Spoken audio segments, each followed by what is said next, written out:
And we're unmuted. And we're unmuted. Welcome to an exciting episode of Chronicles of the Coast. Tonight, I will be your guest DM as I take you on an adventure called Mayhem at the Monastery. Yeah, we'll see how long it takes. I kind of have it planned for like a 2-part adventure, but you never know. You guys might blow right through it, and we'll see what happens. We've got our normal DM, Jesse, filling in tonight as a player.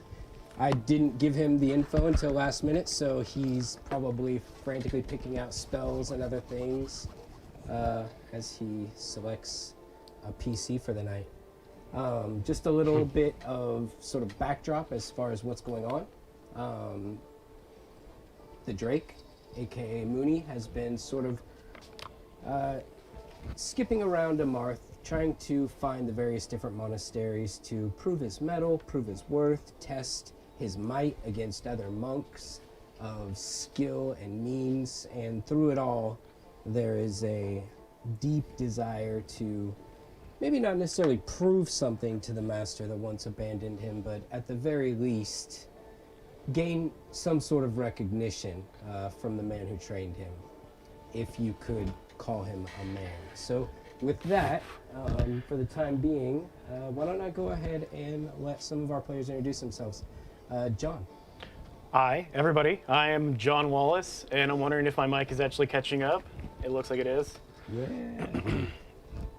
I play the Drake, no longer Mooney Rumbleforge, and I am a luchador monk, level 11.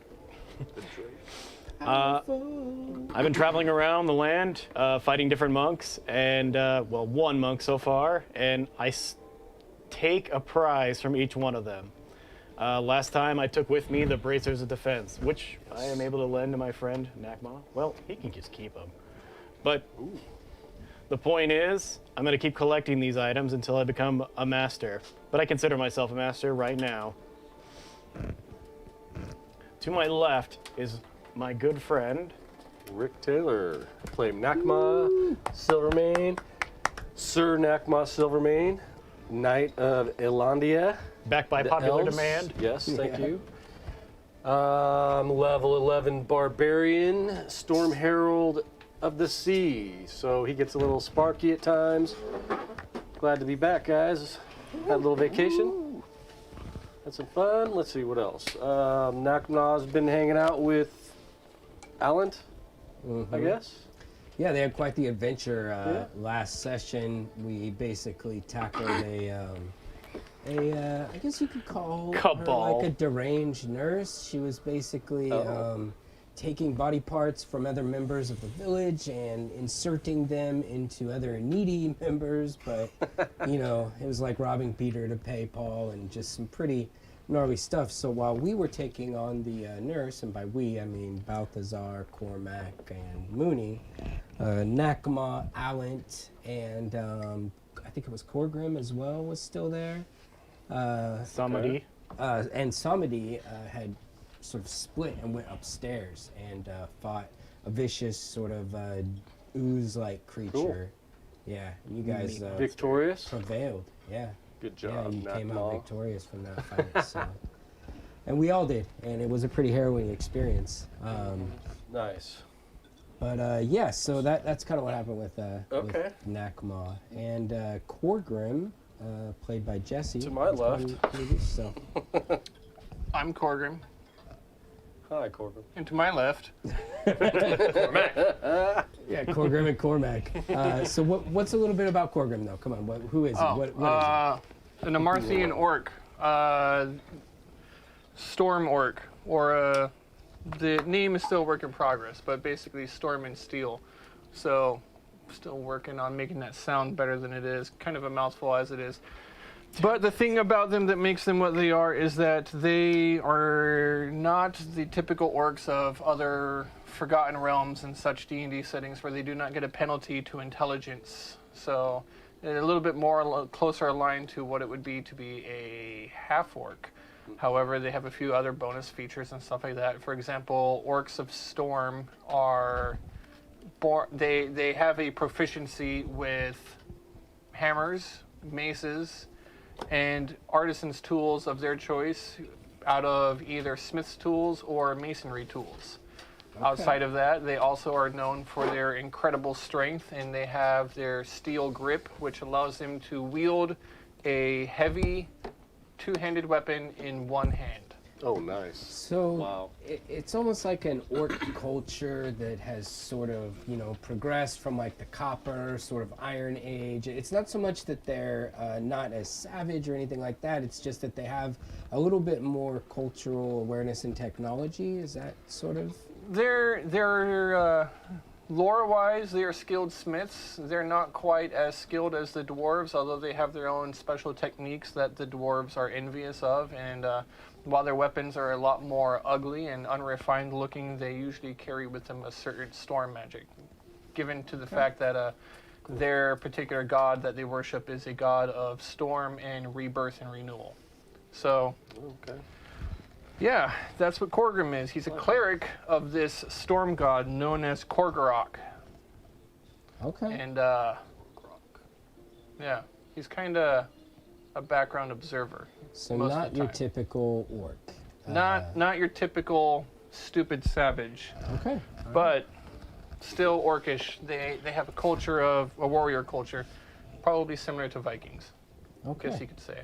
So a certain type of honor to them, and definitely not your typical savage. What about you, sir? I'm Chris Sharp, and I play Cormac. I was once human, but now I'm a revenant, which is a type of regenerated creature that lives on a marth, either through like foul ritual or other type of stronger magic. They get raised from the dead and have a purpose. Cormac's main purpose is to gather information and ritual, and write it down in his chronicle books and things like that. So that's kind of been Cormac's shtick for a long, long time. So he's a lore keeper. He looks at it as his job to chronicle things. Exactly. Okay. He is a wizard, a war wizard, with one level of cleric splashed in, knowledge cleric. And I'm a follower of the god of ritual and time magic. His name is Statisticus. And he was pretty prevalent in the last little dungeon we were in. Yeah. And that was really fun and interesting. So how has Cormac changed since meeting his deity? Well, I finally the deity finally spoke to me for one time and said that he would help us in that battle, in that last battle. That was the first time in, I want to say over 1,000 years, because Cormac's been alive for a long time, that of all of his rituals and all of his magic, he's never heard Statisticus' voice before. So that was epic for him. That was very cool. Other than that, he picked up a little trait where he can't enjoy monetary wealth anymore, which is interesting. That really wasn't his style to begin with, so it didn't change me too much. But Right. now it's definitely a character trait that I have to role play a little bit stronger. So that should be interesting. Okay. Yeah, that's going to be interesting. That hurts. That definitely hurts. Everybody kind of picked up a fun little trait. You also picked up that book. Yeah, I do have a couple of interesting books. So I picked up a couple of amazing spell books, and got one from an illusionist, one from a necromancer, and another one from another one that Butcher. I can't remember. She But was a butcher, damn it. yeah. She stole that old man's eyes. Yeah, no kidding. Well, so that wasn't a spell book. That was her her findings, her scientific findings. So the last bad person, the nurse that we were fighting last episode, was actually doing all these experiments to try and figure out like cures for diseases and other amazing things that would help Oh, wow. further, mankind in general. So that was a little unknown.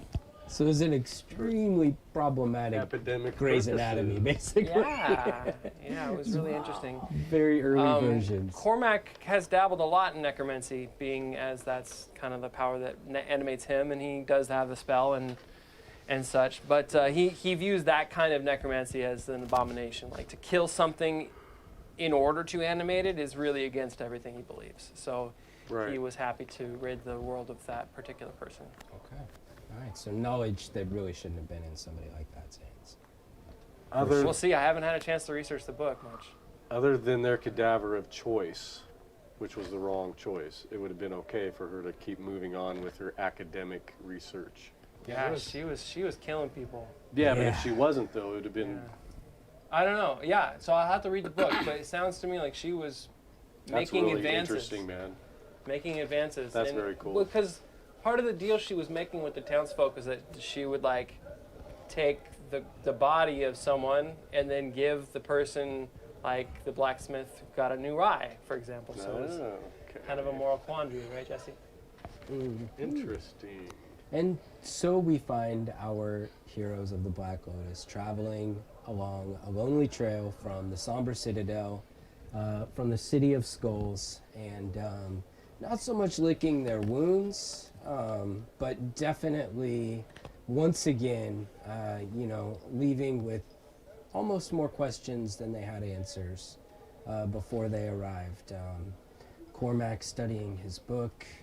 Corgrim is inscrutable as ever, refusing to travel inside of the wagon. I get sick. It's motion sickness. So he says he gets sick. No one's ever tested the theory because he always travels outside. Nakma as well, traveling on his magnificent horse named Artax. Granted to him as part of his knighthood when he jousted in the tourney.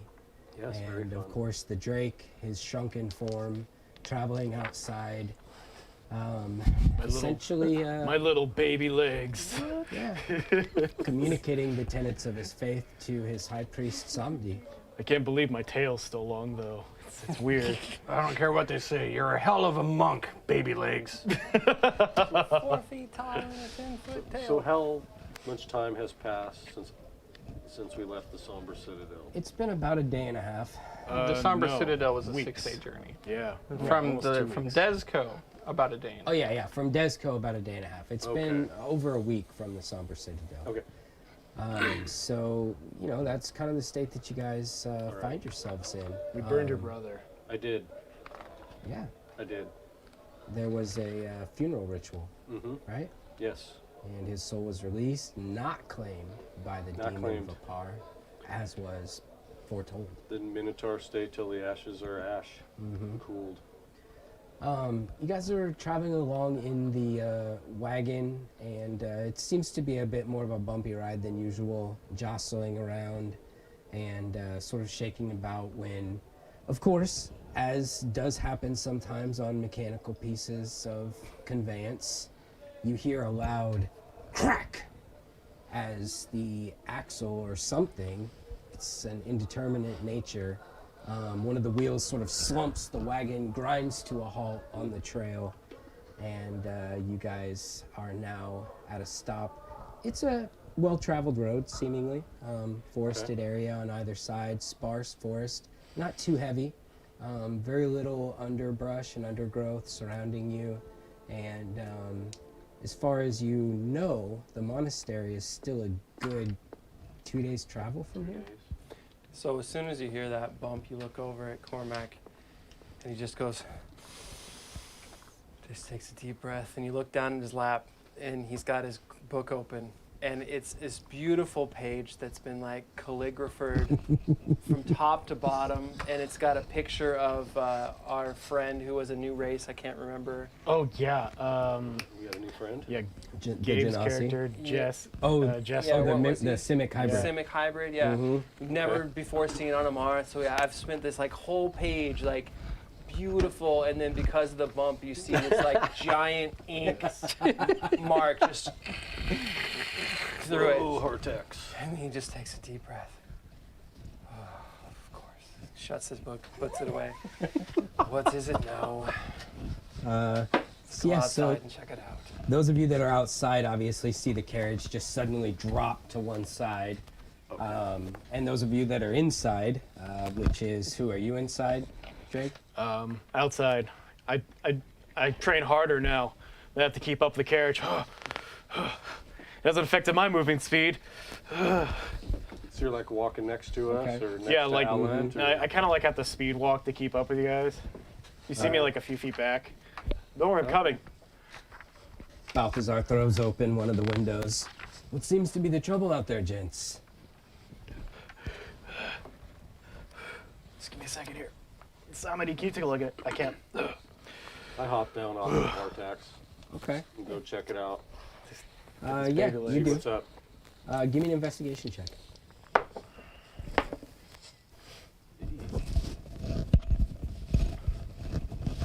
None. 9. Yes. Horrible. The axle is busted. Obvious. You can tell why it busted or what led to it breaking. You can't really tell. It doesn't look particularly worn and torn. It looks like a pretty clean snap. Where is it broken? It's actually broken in 2 different places, Oh shit. which is what is probably the only thing that kind of catches your eye when you're down there looking at it. Okay. Nakmal, what do you see? Suspicious with that roll? I mean, Or I'll leave it tell. up to you to decide if that's suspicious or not. Like I said, it still looks like it's in pretty good shape. It doesn't look like it's incredibly worn. Does it and look torn. cut or does it just look broken? I don't How's the see any break? cut marks.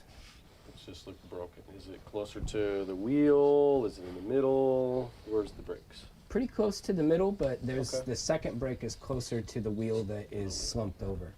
Okay. All right. What'd you find down there? I'll get out. Yeah, that's a broken axle. Wiping axle grease off on yourself. Dirt. Would you like me to do that? You can that just, would be great. Yes, beautiful. I'll hop down, take out my little hourglass and start just shaking it and reversing time on the axle and mending it together. Do you have like a passive investigation? does it look What like a is it? wrench? 10 plus is Grease, I investigation. think. 20. So as I have soon as advantage you, also on the run. the second that you get down there, you realize something is a little off. Mending is going to actually be pretty tricky because it's not as clean of a break as it once looked. With your passive investigation, you can see that some of the brakes look a little rounded. I think that you are probably, especially with all the time that we just spent in the Somber Citadel, I think it's kind of obvious to you that there's some damage here done by maybe an alchemical subject or compound, maybe some acid or something like that. Difficult to say. Caustic. I can't see it. This might have been sabotage. Keep an eye around. What do you see? Like what type of sabotage? Something burned away at the axle. Take a look back on the road to see if we ran over anything. Oh yeah, okay. Anybody got land Surprised we didn't grease? see anything. We're almost running up behind. You guys, who goes? All of you? All of us. A sprint. I'll go. Okay. I'll get on hardtack where we're at. No, I don't have to. I'll just run. All right. I'll be 20 feet behind him. How far back you guys gonna go? I don't think we would have gone too far after it broke. But No. 1 mile. 1 mile. So you guys go back a little ways, looking over the ground and everything. Anybody who wants to give me a perception check? I wish to myself I brought my goggles. They just look cool right now. Ooh. Ooh, a piece of candy. 21. Ooh. I think you beat me. 24. Sorry. Yes, good job. 24. Drake always wins. Okay, so you're looking around for a while. It's not immediately obvious to you what it is that you do eventually find, which is some very small sort of pieces of pottery shards with what look to be some sort of there's just a few pieces left. But it looks like maybe it was some type of a vial or capsule, perhaps. Does it smell like acid, like usual? Yes. You have a pretty good sense of smell, so I'm going to say that you get a pretty caustic vibe from it right away. I want to look on the edge of the road and see any tracks leading off. I Okay. show Cormac as I turn around. Cormac, over here. I rolled a 20 for whatever I needed. Survival. Yeah. Tracks? 27. No, you don't see any tracks. I mean, other than your guys' tracks, like Okay. there are like Trees? tracks, but there's nothing like fresh, like indicating. Seeing Nakma kind of go to the edges and come up empty. How did they deliver this thing? Was it detached already? I hold up this one pottery piece. I hand it to you. Is it a jar? Smells like acid. Where's this How did it get pottery under clay there? from? Yeah. Do you know Cormac? You've traveled these lands for thousands of years. Could have been a Are there any time. markings on it, or is it just? Can we well, recognize the dirt, the no, clay that's made there's out no of? markings. I mean, give me an investigation check.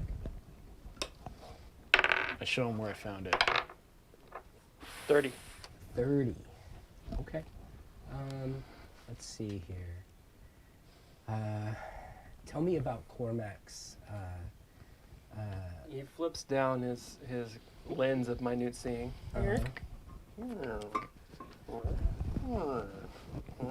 I chip a bit off, pound it down, mortar it in, add a little alchemical substance, and see like the colors that it burns. Interesting. Put down more. I'm just like, wow, that's Take a cool. big, deep drag my pipe. Find the serial number. Smoke always goes towards the non-smokers. Cormac, you are particularly well versed in, the various different types of, soil compounds and things like that from across the different parts of Amarth that you've been to, and you have absolutely been to the part of Amarth that is essentially managed by the Mageocracy. And it's pretty clear to you that this is probably fashioned in one of the kilns of the Mageocracy.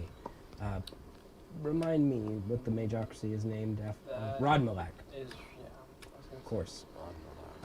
And so it seems fairly clear to you that this is probably of Rodmalakian design. Yeah. Well, my friends, this is from an area that you know well, Rodmalak. Although I'm not sure how it got here. How can you tell? Clearly, these etchings. Aren't you watching? Oh, It's magnificent. didn't even pick that up. I can't see it from here. What do they say?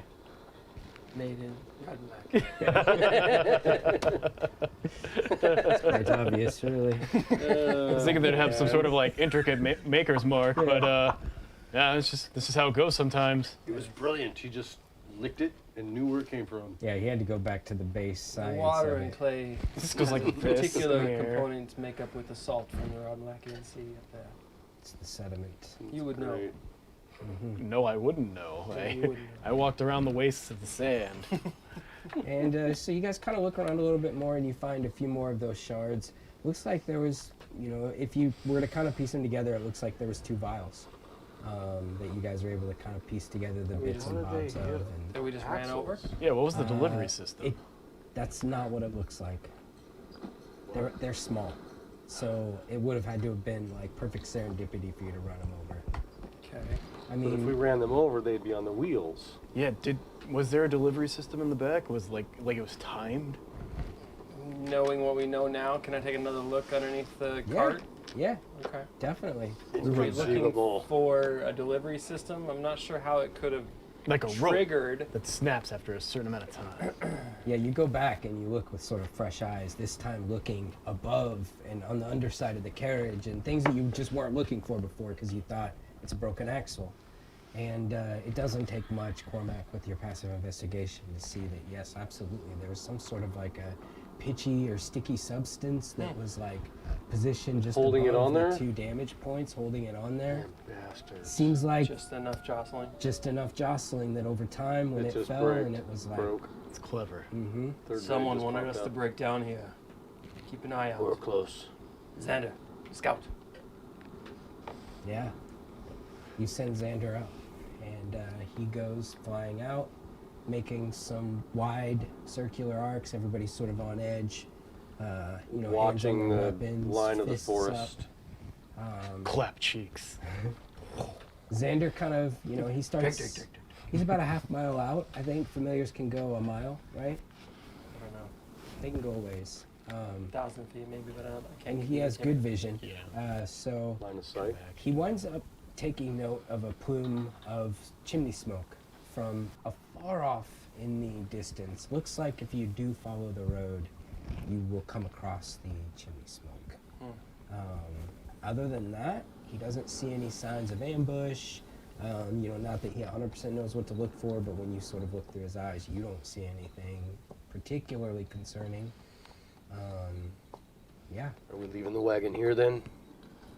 So we wait until Bird comes back. Oh yeah, What is your premature. what do you say? There was a house of some kind further ahead. It's unrelated, I'm sure. But there's someone home. What time of day is it? I would say it's probably a couple hours after midday. Okay. 2, 3 in the afternoon, essentially. Korgrim, that's when Korgorok, right?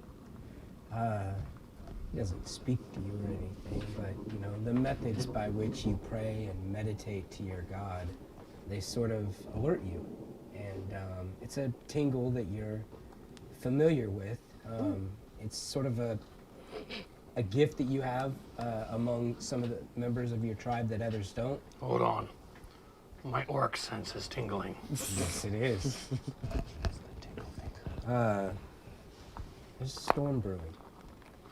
Uh-oh.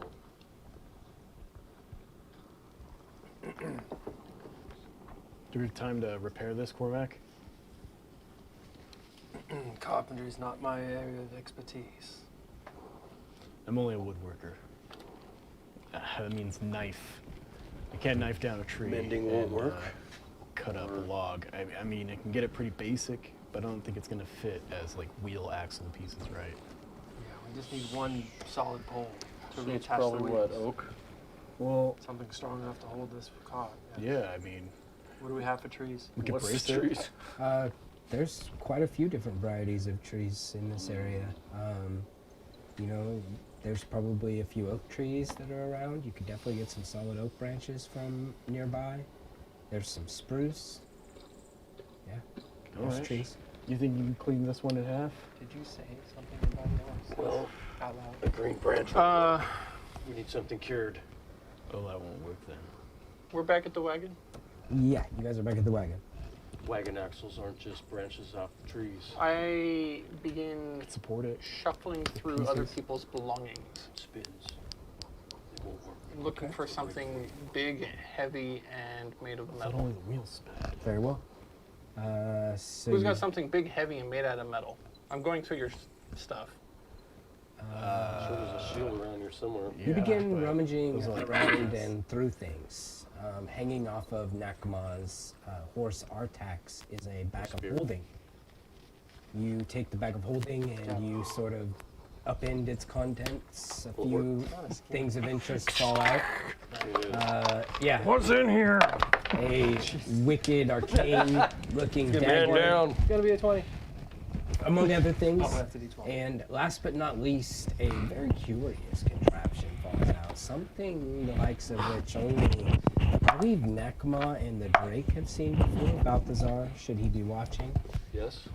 It looks like a sort of mechanical automaton, Garbage. Whoa, hey. I keep looking. but it's made out of metal. Not what I want. Does it look like an owl? Looking for something big, heavy, made out of metal. That kind of fits the description. It's about this big. Oh, It's made out of metal, isn't it? that's way too big. Is You're it- talking, is you're it way talking too big? about Is it much smaller? Is it like this Yeah. big or something? Okay, so scratch that. No, his not what I want. His little cabbage. Yeah. I throw it to the Shield. side. You looking for a shield? Is it dense? I don't know. I don't use them. Look at me. Not a shield user. Right, it's dense. It's in my Got way. it. Bulky. It's about as dense as any of you. All right, Head. I'll use it. Or, Let me see. Right here. here, wait. We have to pull one out of the bag of holding because I think there's one in there. Give me a minute. Be busy. Pull out a hammer. Bing! Bing! And I start making a lot of noise for Yeah. 1 minute. God. Okay. Loud. Drake, let's just pick up the rear end of this wagon and keep moving. What? No. I'm smaller than the top of the wagon. I'm literally. I would have to go like this the whole time. What happened? I got cursed when we walked through. Just like you. You know how you're super old now. You got all these wrinkles. Super old. I feel good. Ah. For your age. Right in the back. Oh You shit. look good for your age, My too. hip. It doesn't actually matter now because Ow, my knee. we found out Minotaurs can be really old. Yeah. They grow up to be like 500 or something. So I'm like 30 human age. I'm in my prime. Maxima's the oldest Minotaur on the planet. Ready to mate. Nobody's ever lived that age. Anyways, so you begin forging, Cannon. Corgrim. No, whatever just it is that you're hammering. doing. Just hammering. I'm beating the just crap out hitting of a stuff. shield with a big hammer, making a lot of noise. Okay. You begin hitting the shield with a big hammer, making a ton of Just noise. like that. You can feel it in your breast, reverberating through your bones. You're tapped in to your heritage, performing this orcish ritual that is foreign to the rest of you. It just looks like hammering. You've seen some of this, Cormac, on a battlefield. You know, when hundreds of warriors would line up trying to intimidate the others and banging on their shields and creating a havoc and ruckus. This is going on around you all while you discuss what it is that you need to do about the axle. Is he doing an orcish war dance? It's tough to tell. If you've ever seen an orcish war dance, then perhaps, yeah, it looks like one of those, but it's tough to tell at the moment until... Almost looks like he's calling for the rain. It almost looks like he's go calling like for the this. rains. Oh no, he's doing the rain dance.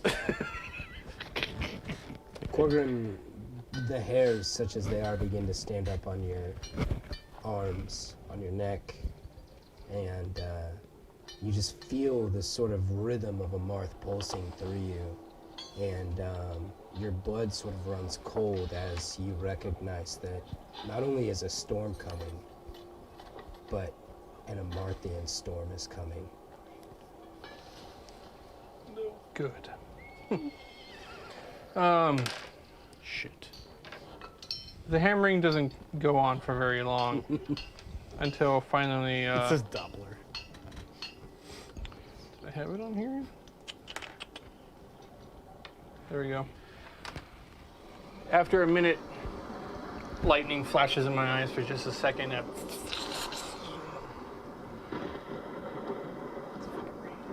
Korgorok, I commune with you. Answer my 3 questions.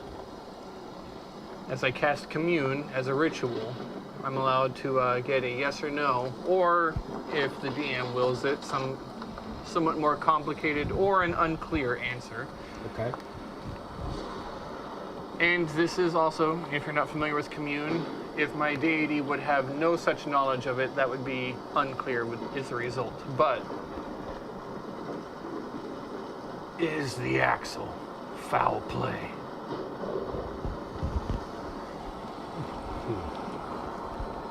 Surely as that traitor Anastellian stabbed us in the back, it is foul play.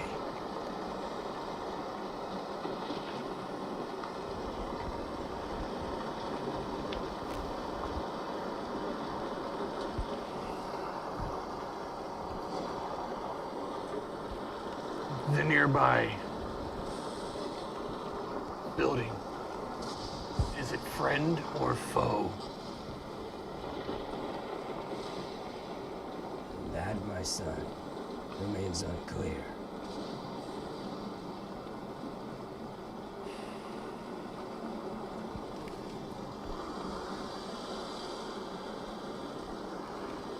My final question to you remains upon something else that troubles me deeply. The one known as Balthazar carries a bladed spear. Its presence shivers me to the bone. Is it the one? Is it the artifact? Ultimate elven evil? Like a low sort of destiny has put you in its path, my son. It is indeed the spear of our enemy. As long as it remains in his hand, he is a danger to everyone. And with a low laughing rumble, Korgorak fades from your mind. And your 3 questions have been answered. We have a foe in these lands. That much is clear. Did you stare at Balthazar when you say that? What you say? My God has spoken to me, and has such revealed that indeed somebody did this to us on purpose. We were targeted. We are vulnerable now. That much being said, our future is uncertain. The nearby dwelling, my God cannot pierce their true motive. It could be friend or foe, but we must be alert. And we must always be ready for betrayal. I have been since I landed in this filthy land. Come now. I suggest we seek out those in the dwelling. The Amarthian storms are vicious. Let us not beat up the bush. Do you think we can make it with Close the cart? enough. The wagon will be safe here. Let's push it off the road. The axle is broken. You wish to damage it further. Let's just try to lift it and get it off. Suit yourself. I move on. Gather what you can of value to you. Nothing that you consider more important than your lives. I pick up the cabbage. Gormak, it's just to belong to our friend Cyrano. Take it. Thank you. I take it. Give me my hand back. It's a beautiful cabbage. I will investigate it further when we have time. And so you do. You all pick up, gather your items of value. Yep. And it's at that time that Balthazar steps out from inside of the carriage, and he declares his intentions to remain behind with Alent as well as Sambi. They will continue to guard the carriage, await your return with fresh supplies to repair the axle. And Balthazar pulls you aside when he says, I need some time alone, my friend. I feel as if this spear has something more to teach me, but I need solitude in order to learn it. Do not worry for me. I will reach out to you if there is need. Here, look after my friend. And he hands you the Volpertinger. Oh, damn it. and a I never get duffel Libras. sack. And the I mean, Volpertinger, Volpeltinger, you're all right, but you're no Libras. I'm sorry. I'm more into lizards. Yeah, and you just look over and Libris is just comfy, like snuggled up inside, like devouring the pages of a book. I place both my arms, my hands under your shoulders. Listen, Nice. you stay safe out here, okay? Don't get taken up by the Amarthian storm. That I didn't get told it was an Amarthian storm, but could be. Okay, I can feel it in my bones. Yes, I feel something is brewing as well. And I'm kind of like hanging out the back door. I look this way and I look that way. Be safe, Mooney the Drake. I close the door behind No, you. you don't. Okay. Before you do that, Nakma is walking up as you were finishing your conversation, and you're about eye level with Nakma now on the steps.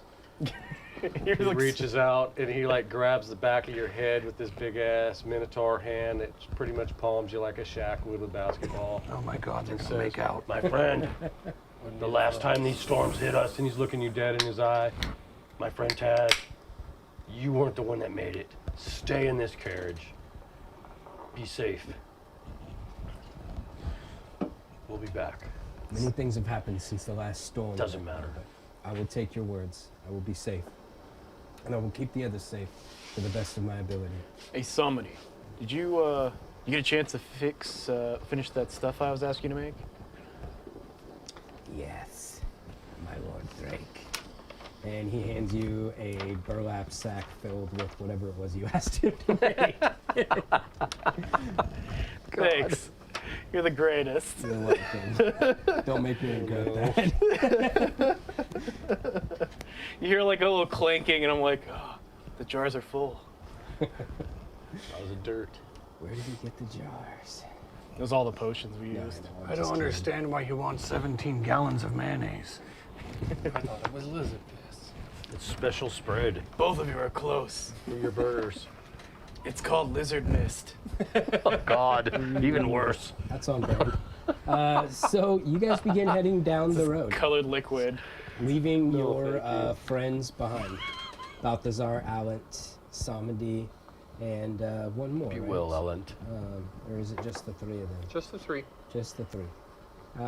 And the carriage sort of disappears behind you as you begin trekking down the road. It's still probably a good couple miles to the house from where you were. And as you begin to approach it, you sort of recognize very quickly that it's not so much a house as it is a roadside inn. There's a sort of sign that swings off of a post above the doorway. It is written in a sort of elegant but practical dwarvish script. So for any of you that can read dwarvish, the sign says the Edelweiss Inn. And it looks nice. It doesn't look run down at all. It looks like it has probably new construction, actually, new timbers. The land around it has probably recently been cleared out, and even though it's kind of darker, as you sort of start to look around, you actually notice the cleared out foundation plots for several more buildings that are sort of interspersed around the area. Okay, cool. Some big, some small, just The sort of town's a growing. variety of different sizes. What looks to be maybe a town that's Very in cool. the works. But for now, this is the only building that's really Is there stable. like makeshift tents? As a matter of fact, there is. It's sort of difficult to make them out right now because, you know, they're not really camping around the construction, but you do see one or two campfires here and there off in the distance as people are sort of, I guess you could say homesteading maybe. Right.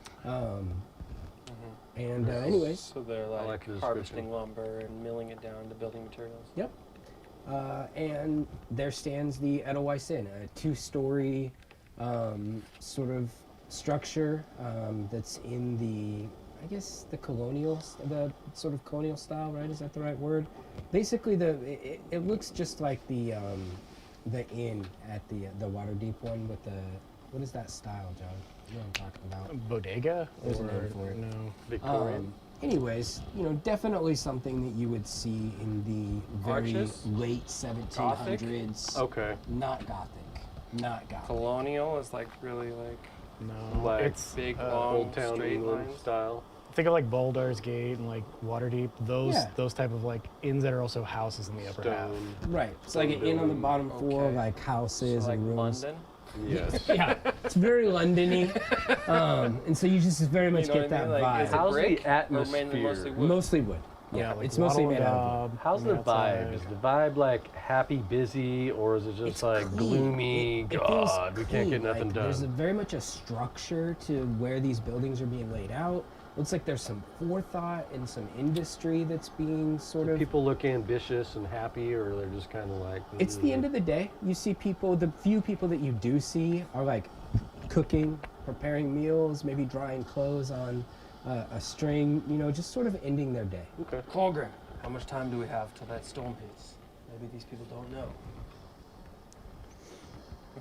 Lightning hits That him. figure is disgusting. I have no idea. It's Let me think about that just a moment longer. it's impossible Could to tell. Nakma tell by looking at the skies? Nakma, go ahead and give me a nature check. I'm going to give you a survival check. Yeah, give me a survival check. In fact, I'll tell you what. If you guys work together, one of you can make the roll with advantage. Cormac's also proficient in nature. If anyone wants. 2. Well, my other one was a 16 I There had you go. a plus 10. 9. I had There you go. 10. 25. 16 plus 9, 25. Okay. That's pretty good. It's Good job. with the nature of a Martha, storms are chaos, right? So it's not, you can't just predict it, but you can definitely tell that it is brewing. Like tonight is not the night of the storm. The energy is building. It's brewing. You can sense it coming, but it's not about to happen tonight. Okay. It's like an energy. Yeah, it's pooling. The way that Got Amarthian it. magic works, it's like ebbing and flowing and swirling and pooling, and you can feel the build, Feel something is coming. but you can't pinpoint when it's going to erupt into a full-fledged storm. It's the perfect storm. Yeah, with that, you guys sort of approach the building. You asked for the sort of vibe check. Like I said, the vibe check is clean. You know, it seems, everything seems to be sort of well done. It's not all muddy and rutted out. It's obviously forethought has been put into this. And let me think here. I guess, Cormac, you're smart enough to know the worth of dwarves when you see it. Okay. Oh. But are the townsfolk mixed race? Mixed race. Okay. You see dwarves, Yeah. but it's not just all dwarves. What about the other buildings? Do they match architecture, or is this? Yeah. It seems to be very uniform, actually. Are they skilled? From what Yeah, you of can course, see, dwarves are, right? yeah, I mean, without going up there and like totally examining some of them, but from where you're at, yeah, How many buildings are there in the town so far? you see probably at least another 5 or 6 buildings in your general vicinity and within eyeshot. Cleared out, different roads, you know, that's like obviously getting ready to be paved later on and stuff like that. Right now it's just dirt and stuff like that. There's no cobblestones or anything yet. It's probably like that mixed mud Wonder in the what's middle of the making it a town. boomtown right now. Good question. Not sure. What did we see as far as natural resources? Rocks. Lots of Trees. rocks and trees. Anything? What about water? Any annex buildings? Sounds like you guys are kind of Tents? looking around a little bit. Just So gazing. Why doesn't somebody give me a I'll accept nature, survival, or perception? I got about +10 on some of those. No, I got go for it. +7 on survival. But I Plus guess that's 9 on survival. metagaming. I'm gonna use my charisma and ask. I'll give you guidance. Go ahead, buddy. I mean, that's kind of like got a metagaming a little bit. +3? All right, I'm down. Come on, 8 baby. -1. Take out my little symbol of statisticus. 11. Help out this poor lizard. I walk up to the first lady with my 11 and I'm like, hey lady! Holy crap. Surprisingly, I should know, this lady is not very alarmed, actually. She's like working over a pot of stew. Same just height. Sort of, yeah, At first, Now. yeah. Looks up, looks straight down, and she the sort voice of, doesn't match that. No. yeah. Okay. She gives a chuckle. In lady. character, I see. Lovely. And your character name? That's great. What? You know. Who do you fight as? What? I fight ass. I am the Drake. Oh, very good name. Fearsome. Very fearsome, honey. Good job. Are you new to the Honey. town? How did you know? Well, you know, you have a certain glow about you. Love the name, though. Definitely. Gonna be here long? Gonna stay for the tournament? What? Wait, you haven't heard? No, our axle broke down. Our cart broke down outside the town, Oh, that's unfortunate. a few miles back. Well, there's a few folks in town who might be able to help you out. Probably hold up at the inn for the evening. Do we hear this? But, yeah. Anyways, pleasure to meet you, Mr. the Drake. I didn't catch your name. Tammy. Tammy.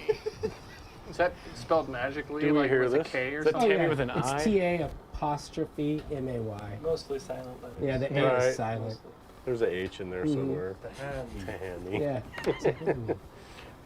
Tammy, what race are you? I can't tell from here. Clearly, I'm human. What's wrong with you? Dare you? I don't see a lot of humans. You've got such elegant long hair. It covers your face. I couldn't tell. Maybe you were hiding ears behind that. She Ooh, blushes. Beautiful. That's sweet of you to say, Mr. the Drake. All of you, all you free fighters that come through here are so charming. What caused this town to have to? It seems fairly new. Oh, yeah. Well, it's our benefactors, the Triple AFF. The triple AFF. Oh, I always get it wrong. The AFFF. The A triple F. Yeah. Yeah. The Free Fighting Federation of Amarth. You mean the Amarfian Free Fighting Federation? Yeah, that's right. I've never heard of this. Well, they're doing big things, Mr. the Drake. I thought you'd know that. That's why you're here. It seems as though fate has blessed me this day. Seems as though she might be the foe that we seek. Anyways, I Fighting gotta get back to Federation? my soup, and your Lord. friends are looking pretty menacing over there. I'm proficient in intimidation. Quick Is he in question. character too? Is this a group thing or? A group thing? Yeah, like several fighters at once? Well, if you want questions like that answered, then you should probably go visit the monastery. How far away is it? It's about a day's travel on down the road there. So the tournament doesn't take place here. It takes place at the monastery? No. This is the town, the magnificent town that will be built around the monastery for all to come far and wide and see the festivities of the Amarthian Free Fighting Federation. The AFFF. The AFFF, that's right. All right. Has a ring to it, don't you It think? does. Yes, it does. really does. He just made something. Oh, man. Anyways, Better don't think copyright there's that. much more that I can do for you here unless you want some of the soup. And you yeah. look down and something floats to the top. It's difficult to tell like what it is. It's food, but Oh, yeah. No. she Yeah, gets, give me some. she gets you a ladle full, no problem. Yeah. Minotaurs don't care. It's been too long since I've had a good Stuff. cup of brown. And so with the Edelweiss booming behind you, you sup with Tammy, the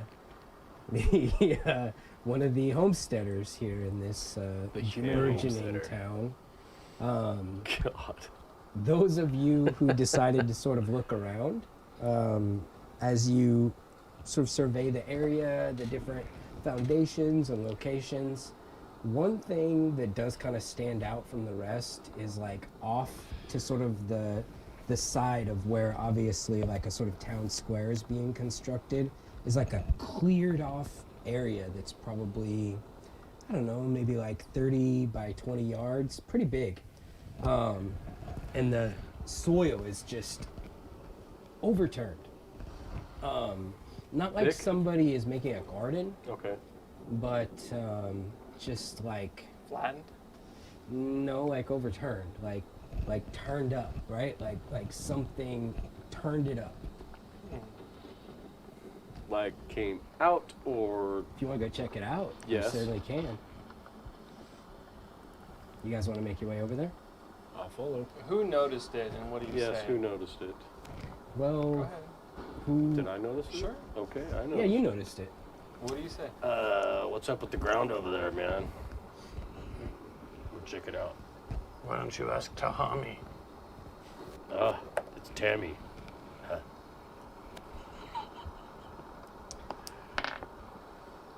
Whoa.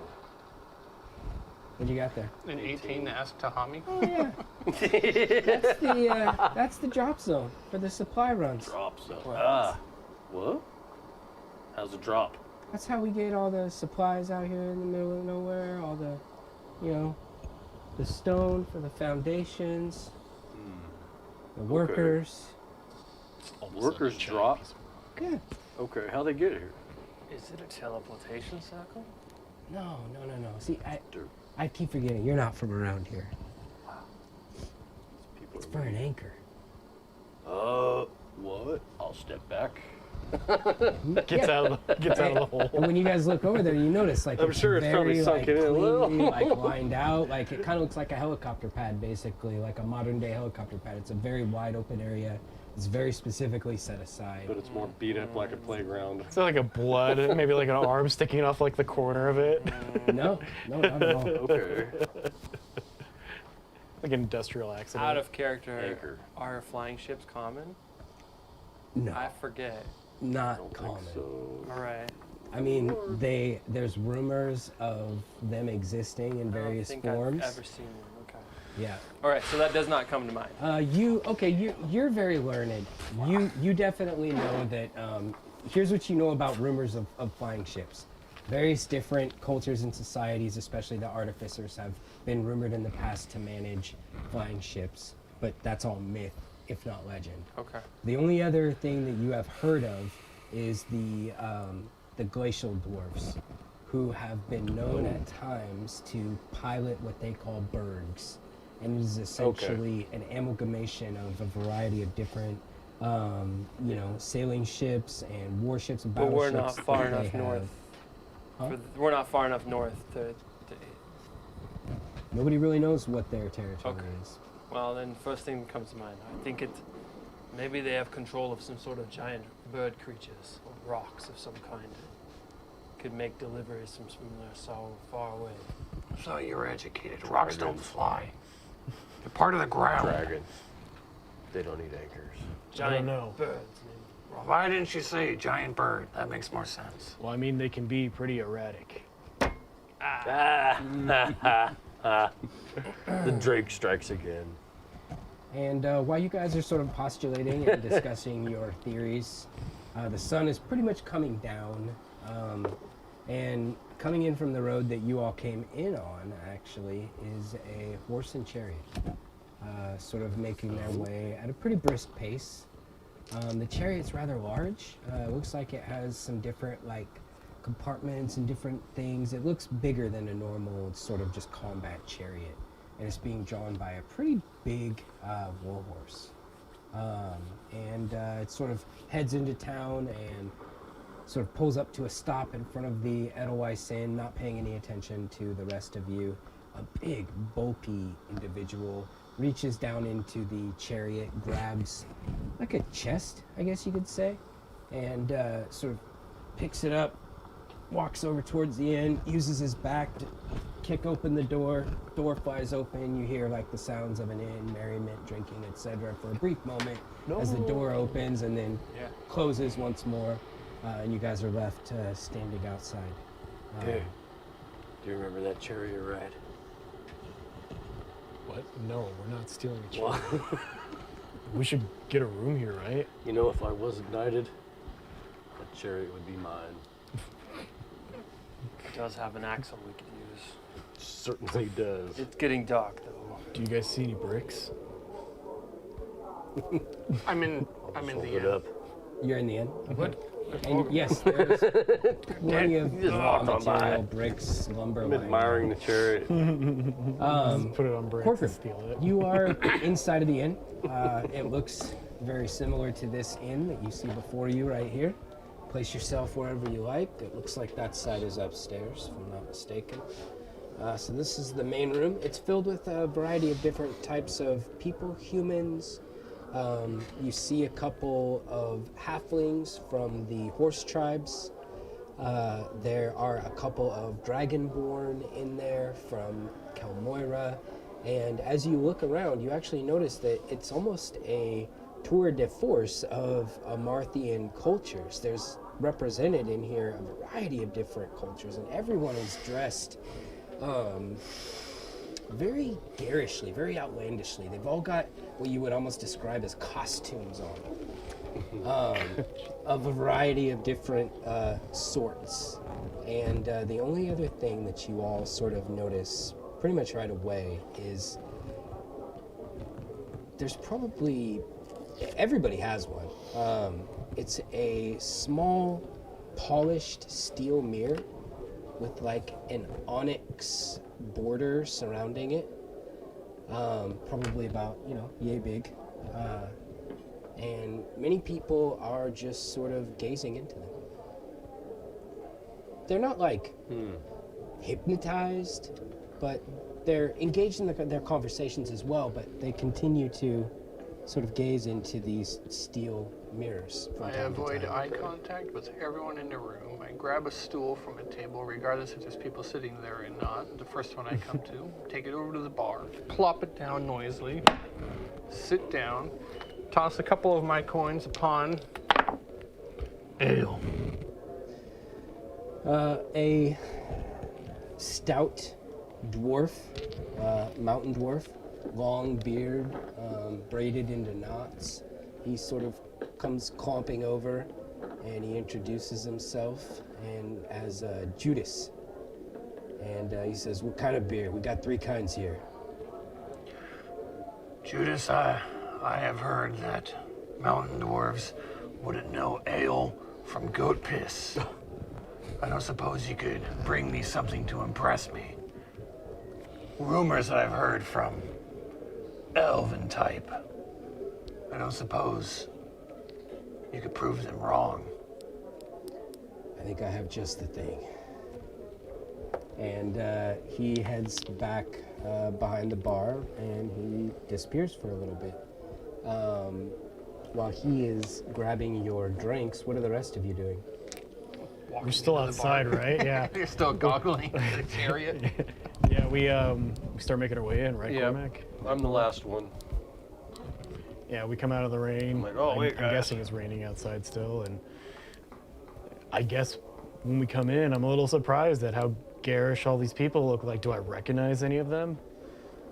You don't recognize any of them per se, but you definitely recognize the sort of experienced, in some cases, and in other cases not so much, gait and walk of a fighter. You know, Right. all of these people in here are either trained or they believe they're trained in some form of Okay, the gotcha. arts martial or combat in general. That's when you see a dwarf coming out from behind the counter with a plate with like a, what do you call it, like a serving tray with a few different mugs on it. And he sets it down in front of you, Gorgrim. And despite your earlier attempts at being, you know, somewhat brusque and rude, he's got a smile on his face. And he says, brought you out a sample platter, my lord. Try this one first. And he slides it in front of you. Judas, there is a tradition that we have in the Tempest Peaks. Have you ever heard of a charcuterie board? Charcuterie board. Yes. Is that anything like a dwarven spread? No. Look, we're not going to get into my past. Meat, cheese. I threw a few more coins on the counter. Done. And he disappears behind the counter again with an air of efficiency. Thank you, Judas. You can tell Judas likes his job. He seems to be very pleased at being able to serve all of these patrons in his bar right now. He's very happy. The coins are flowing, the drinks are flowing, the food is flowing. He returns a short while later with it's actually like a slate slab. And it has a bunch of different, you know, meats and sausages and things like that on it, some breads. It's even got like some different mustards and things like that. This place is pretty nice. Cormac, can you even benefit of ale? Sadly, no. I haven't tasted anything in thousands of years. Drake, I have heard stories of monks who are immune to poison. Are you so cursed? It's by choice, but I don't drink anymore. I had a bad Nakma! experience. Here's to me, here's to you, and here's to me. Right. And if we should ever disagree, Here's to me. fro you, and here's to me. No, always go with the lords. So you guys are having some charcuterie. Go ahead, Cormac. Cheers to our adventures. When I trained in the analyzation of new culture, I look around and see all these people in costume. Yeah.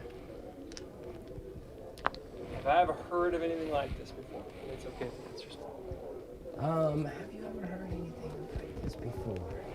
Everybody's in costume. No. Okay. Are people wearing masks? Some are, yeah. Really? Yeah. That are like tied in the back? Yeah, some are, yeah. Okay. So leaning over to my friends. Well, gents, this is a new culture. These people, they must have some strange rituals. The best way to get to know them is to act like them. Right. Do whatever you can. Come up with a new persona. Come up with some sort of a costume. We need to impress the people in here and find out what they're doing. Didn't they just say? Tammy said we could just ask. Right. My young friend. I really used to be wanna second guess. oldest here. You were never second oldest. Not when I was That's around. me. No, I used to be second oldest. Anyways, trust me, I've met with many a new culture. Best way to do is try and blend in first and then ask questions. Isn't that like coding though? There's know so what that little. How do I means. blend in? I chronicle cultures for many years. That's what I do. It's like faking to be part of their culture, you know? Right, exactly. So let's do that to get information. Got it. Okay. I get it. So I call Xander to my shoulder, and I pull out a little mask and I put it on the beard, Nice. tie it, and, Okay. then I get a matching piece of fabric and I tie it around and make a little mask for myself. Okay. What do you do, Nakma? Is there like any fruit around here? Oh my god. I don't know. What? Yeah, like a fruit stand, like Never mind, up I the don't know. side, or like one of Um, those giant like fruit baskets. Yeah, Nakma, you actually look over and I want to like try to just paint my face. That's what I want to do. yeah, Half of it. just Like at, blue, half of it. at the bar. Berries. There's absolutely a cornucopia. It's Oh. like a horn, you know, and it's got like a horn of plenty, and there's like some fruit that is sort of, and there's a small bowl next to it where people are obviously putting in like the copper or whatever to take as you want from it, you know. Okay. That's So- not going to work though. There's blueberries. There's different fruits in there. What's your passive perception? It used to be a lot better, but recently it's gone down. It's gone down. Yeah, well, I just don't have advantage anymore. Sorry. My passive perception is 18. 10 plus 8. It's pretty good. Out of all the people that you see with those steel mirrors, most of you actually kind of, it's not that hard for you to figure out once you start looking at these different people in the masks and everything. None of the people that are wearing costumes have those. The only people that have those are like what you might consider the commoners. Are they dressed a little fancy, like ties and suits, kind of? Like Boss Hogg. Not all of them. You know, there's some. It's a variety of people, of a mixture of society. You know, it looks like you've got your sort of blue collar workers, then you've got like your white collar dudes mixed in. It's a big place. So it's not like a horse manager, you know, for like a race. No. I mean, you see a few of those types there hanging out with the guys in costumes, but you don't. You know, that's not what it's primarily made up of. If that makes sense. All right. I whisper over to Cormac, only some of them appear to have it. And as I say this, I pull up what's left of like the Drake cloak, right? And I, since it's like almost a ripped like sash at this point, I go like this and go, and make 2 eye holes and go like this and wrap it around my face. Nice. Okay. Yeah. So There's a little bit extra, so you can say Drake. yeah, you got a little fin and everything. All right, so call me Owl Blaster. No, that's stupid. Owl Gazer. Yeah. Owlet. No. The gazing owl. That's good. What about you, Matt?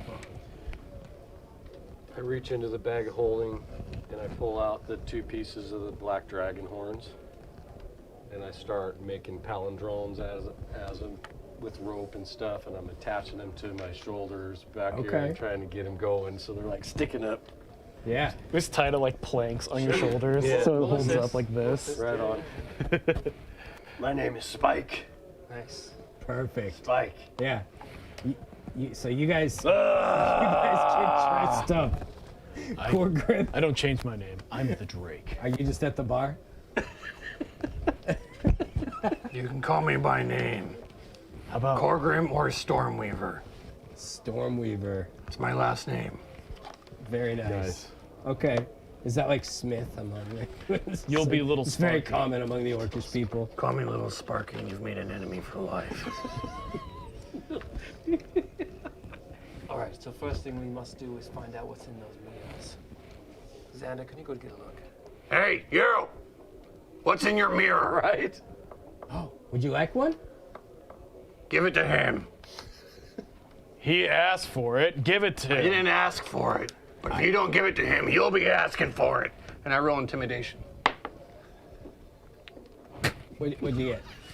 Hold on. I'm proficient. How are you gonna intimidate a bunch of like experienced like, fighters? "You want it?" See this? Why are you being so mean, dude?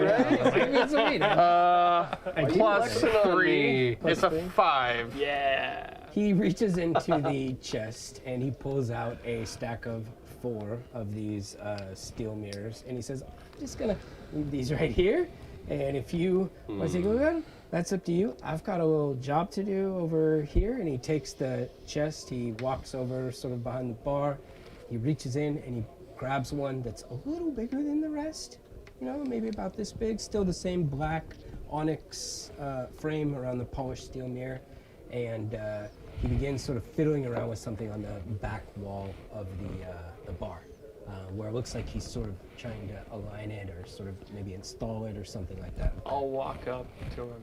Mm-hmm. Greetings, sir. We are performers from out of town. Where do we register? Register for the the Mayhem at the Monastery, the event. Yes. How do we get set up? We just arrived. Registration is tomorrow at the Monastery. Excellent. What's the quickest way there? Down the road.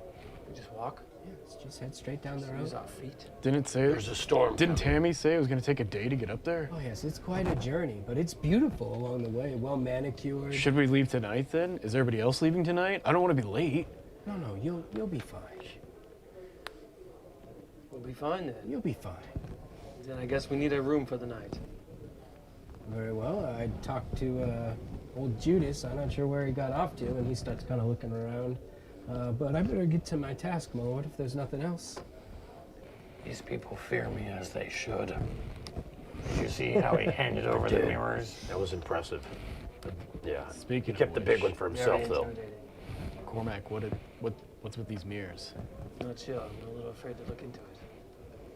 I pull up the mirror and I start holding it very closely to one of my eyes. I'm And as just I, kind of peeking over his shoulder. like the raptors, you just hear, and it does The that. words to my counter spell start to come into mind. I'm just kind of looking over his shoulder. Once you pick it So up, brave. Mooney, a sort of image appears in front of it.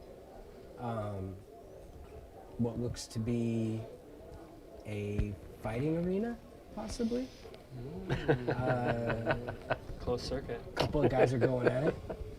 Looks like a couple of jobbers, you know, Blocked no out the names. area. They're just kind of bouncing each other off of there's a ring. It's got ropes surrounding it, stacked 3 high, 4 walls around it, and they're just bouncing off the ropes, you know, taking each other out. Is there any audio?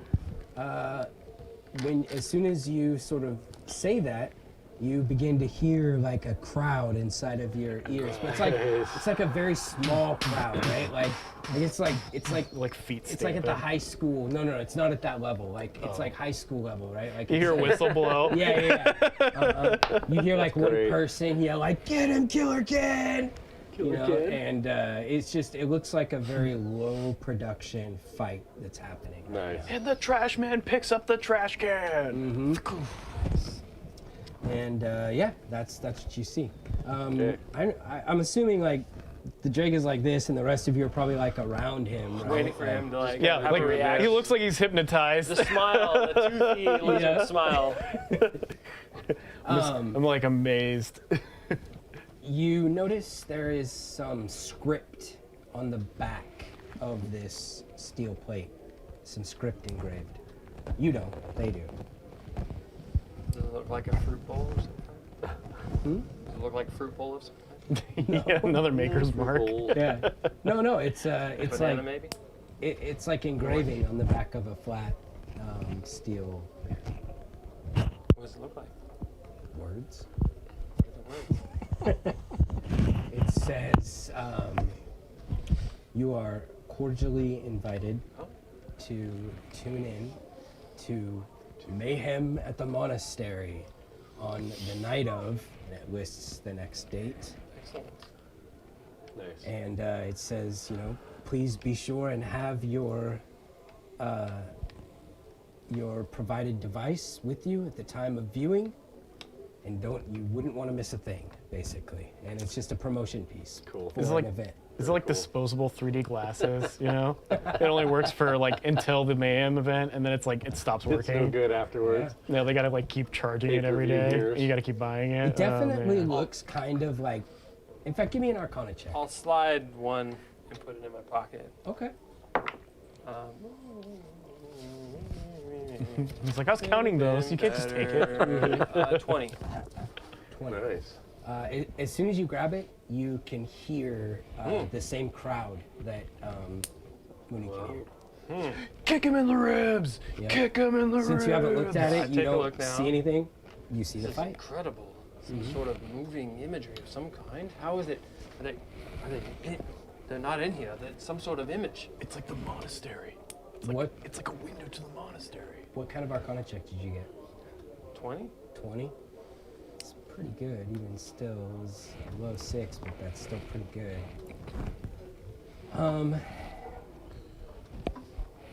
I'm gonna say with that, you definitely can tell that this is like, it's obviously magical, but you definitely see some runes, some arcane runes that are sort of even more lightly etched into the backside of this this sort of steel polished You spit mirror. again. You just like wipes out. But it's difficult to acid. make out what they are. I will study it later when everyone's asleep. Yeah. So with I that, put my hand in front of the mirror and make sure he's okay. yeah, Still there? Stop it. he's okay. You guys don't feel any like ill effects, or Making you don't sure. feel strange at all. Nothing odd seems to be going on. Okay. That's what I was checking for. See if he was still there.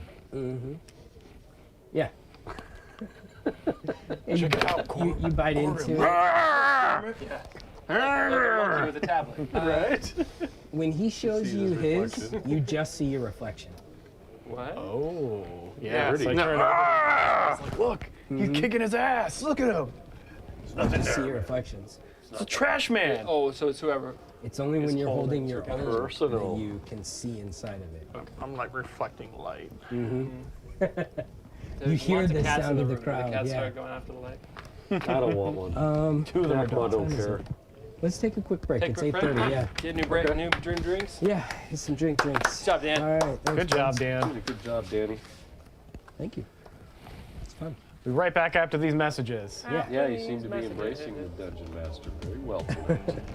The Martian white guy.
Okay. Boop.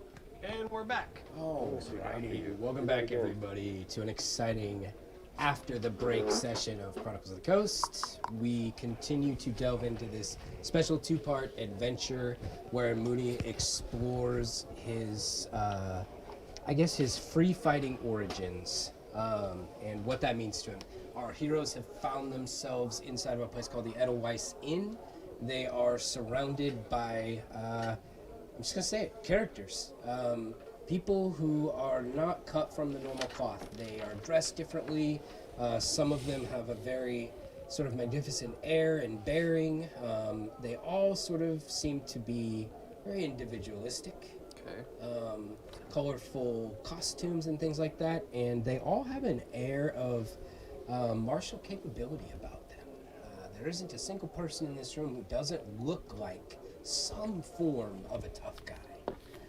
So everybody's physically fit. Other than the NPCs, In a way. which are clearly discernible from the rest. The locals, Because they have because they have in front of them these sort of steel mirrors with a black onyx band that surrounds it, and some engraving on the back side, which our players were just sort of perusing, and it turns out that they basically broadcast a scene from inside of a ring where there are fighting. There's fights going on. Preliminary matches, so to speak. And with that in mind, this is where we find our player characters Preliminaries. still enjoying the time inside of the inn. And the Edelweiss Inn is not done yet for the night. No. There's still more to happen here as the door sort of opens and you've seen him before. It's a turtle. Walks through the door. These sort of multicolored tassels hanging from the elbows. Nice. A mask, multicolored Oh, no. mask on the turtle's face. Looks like a color flare, is it? perhaps, of sun. A variety of different colors. Fuck yeah. These big, like, oversized boots that are like banded in different Nice. colors, and With tassels. just a huge happy attitude. Walks in, yeah, here for the mayhem at the monastery. Woo! Solar Flare is gonna kick some ass. Flare. Solar Flare is here, and he's like, psh, psh, psh. Where'd you get those armbands? I Yeah. want some. Yeah, he's like shooting off these little flares from his hands, and he walks up to the bar, Glitter. sits Shooting next to you, It's like leans over, and he like elbows you. He's like, yeah, it's gonna be a great competition. Solar Flare's in the house. Solar flare. Yeah. fucking solar flare. Yeah, he's just, and Touch me again and you'll lose an arm. save it for the ring, big guy. Get a load of this chap, and he's just like totally oblivious. I don't know. Have you ever heard of the Drake? That guy's badass. The mortal the Drake's peril. pretty fucking cool. That's what I heard. Yeah, you on the guys street. kind of start trying to shoot the Drake, trying to talk him up a little bit. He's And heard all the way from the somber citadel. throughout the night, a variety of different characters continue to arrive. Some really strange and eclectic races. You see somebody walk in with a massive trunk and head of an elephant. He's got a buddy with him, Are we making friends? a Kenku. That's up to you guys. I want to make friends.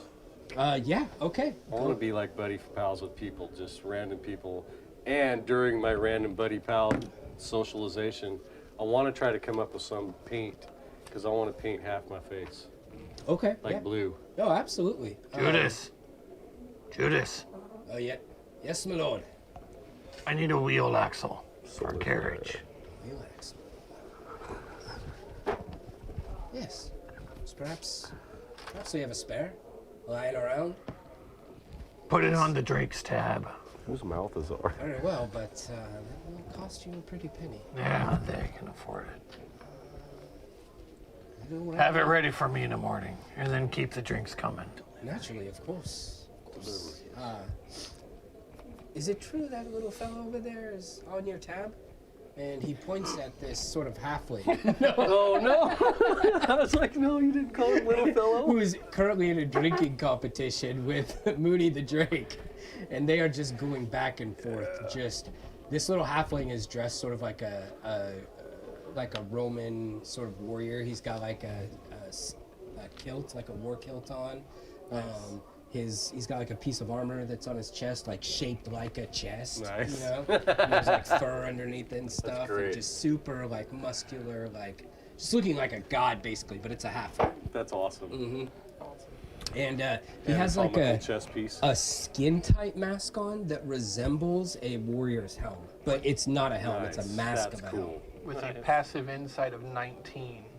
I want no that doubt know exactly who he's talking about, and I'm not confusing him with the other little fellow. Right. I don't know. I don't speak for these people. Well, And it's the other little fellow's tab. we'll have to investigate a bit further, but Axel, on your tab. Can do. That'll be Thank you. about 10 gold. Thank you, Judas. Uh, May the gods watch over you and smite your enemies. May you trudge upon their bloody entrails, and may their screams serenade you as you stand triumphant upon the fields of war. As you say war, the door kicks open again. Never a dull moment. And a crowd of Mooney, you recognize jobbers right away. Oh no. There's probably about, I would say, They don't have like specific themes like to their fighting styles, but they all look like they wear like spandex with like no shirt on or like wife beaters, and Yep. like some of them always have like leather gloves on and long boots Mm-hmm. up to their knees. One of them walks in and he's just got the boots, like the underwear, the leather Singlets. gloves. He's wearing a leather jacket. Just that's it, bare to the skin the rest of the way. And they kind of walk in and they start trying to like edge themselves around, you know, like sort of moving past people, like trying to get people to like push tables together so that they can make room, you know, just generally sort of making a nuisance of themselves. Some of the other wrestlers that have been there already for a little while, you've sort of been observing them and everything, they don't take much notice of them. They almost sort of look at them with disdain. And it's at that time that three of them approach your table and they start grabbing chairs. Are we sitting at these Yeah, are we chairs? using these chairs? I mean, one of them is like, Does he make Yeah. eye contact when we do this? Because like they're I'm not sure even, we're all they're just not like even looking at you. stone They're like having a conversation amongst themselves. He's like, yeah, so I put him in a headlock and I was like, whatever, your mom. And he like Is grabs, it next to me? grabs your chair like without even looking. And one of them like reaches over to grab what they thought was an empty chair, but it's like Nakma's chair. And he kind of pulls on it and he's like, hey, we got a big party over here. Do you mind? Yeah, I do mind. You can stand. Take a chair over there. You see this one's taken. This one's taken too, and I kick my feet up onto a small table. Yes. I need some dice. Stool. Nice. My dice bag's over there. The mighty sack of dice. I like to think like Nakma sitting like this in the chair. Totally. Just chilling. Drink in one hand, I would Chair assume. taken.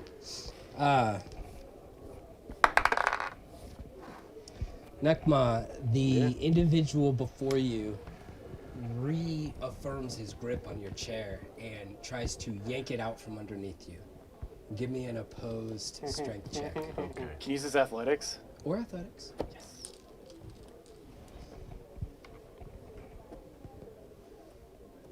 Where's my athletics? I didn't even see it. Anyway, okay. There it is. Ooh. I don't think he's gonna chair. 25. You Wait. just- he grabs Yeah, it with 25. one and he's like and he tries to like put one foot like As he's getting behind ready it to and, like, put all get his force leverage. behind it, yeah. I'm gonna stand the fuck up and push that chair so he falls backwards. Oh, okay. Yeah. So you basically defeat the strength check. You win, right? So you stand up. You give him all the momentum, all of a sudden. Yes, I wait till he builds it Yeah. up. He sort of stumbles backwards, loses his balance, falls into his friend. A couple of them sort of catch him and stable him, you know, and they're like, "You gonna take that? You gonna take that from him?" Roll initiative. And I, All of us? As I just stare at him and dirt comes out my nose. It's not smoke, it's dirt. let's see here. How much fun we try to have here. Right. You tell me, I got Cormac. an 8. As I kick the table up. There's no Where's- Cormac around here. Where's the front door? I'm the Allomancer. I don't know. I was looking for a door. Couldn't find a door. Let's set Let's just these. say it was right here or so. Let's set these dudes up around you guys. I'm not too concerned about their positioning. Yeah, okay. It's like kid and old woman start leaving the bar. Yeah. People like push their chairs back, and they sort of clear out a fighting space for you guys. Yeah. And you all square off. Did you say initiative? Yeah, roll initiative. I got an 8. I rolled a 16. Ah, that's better.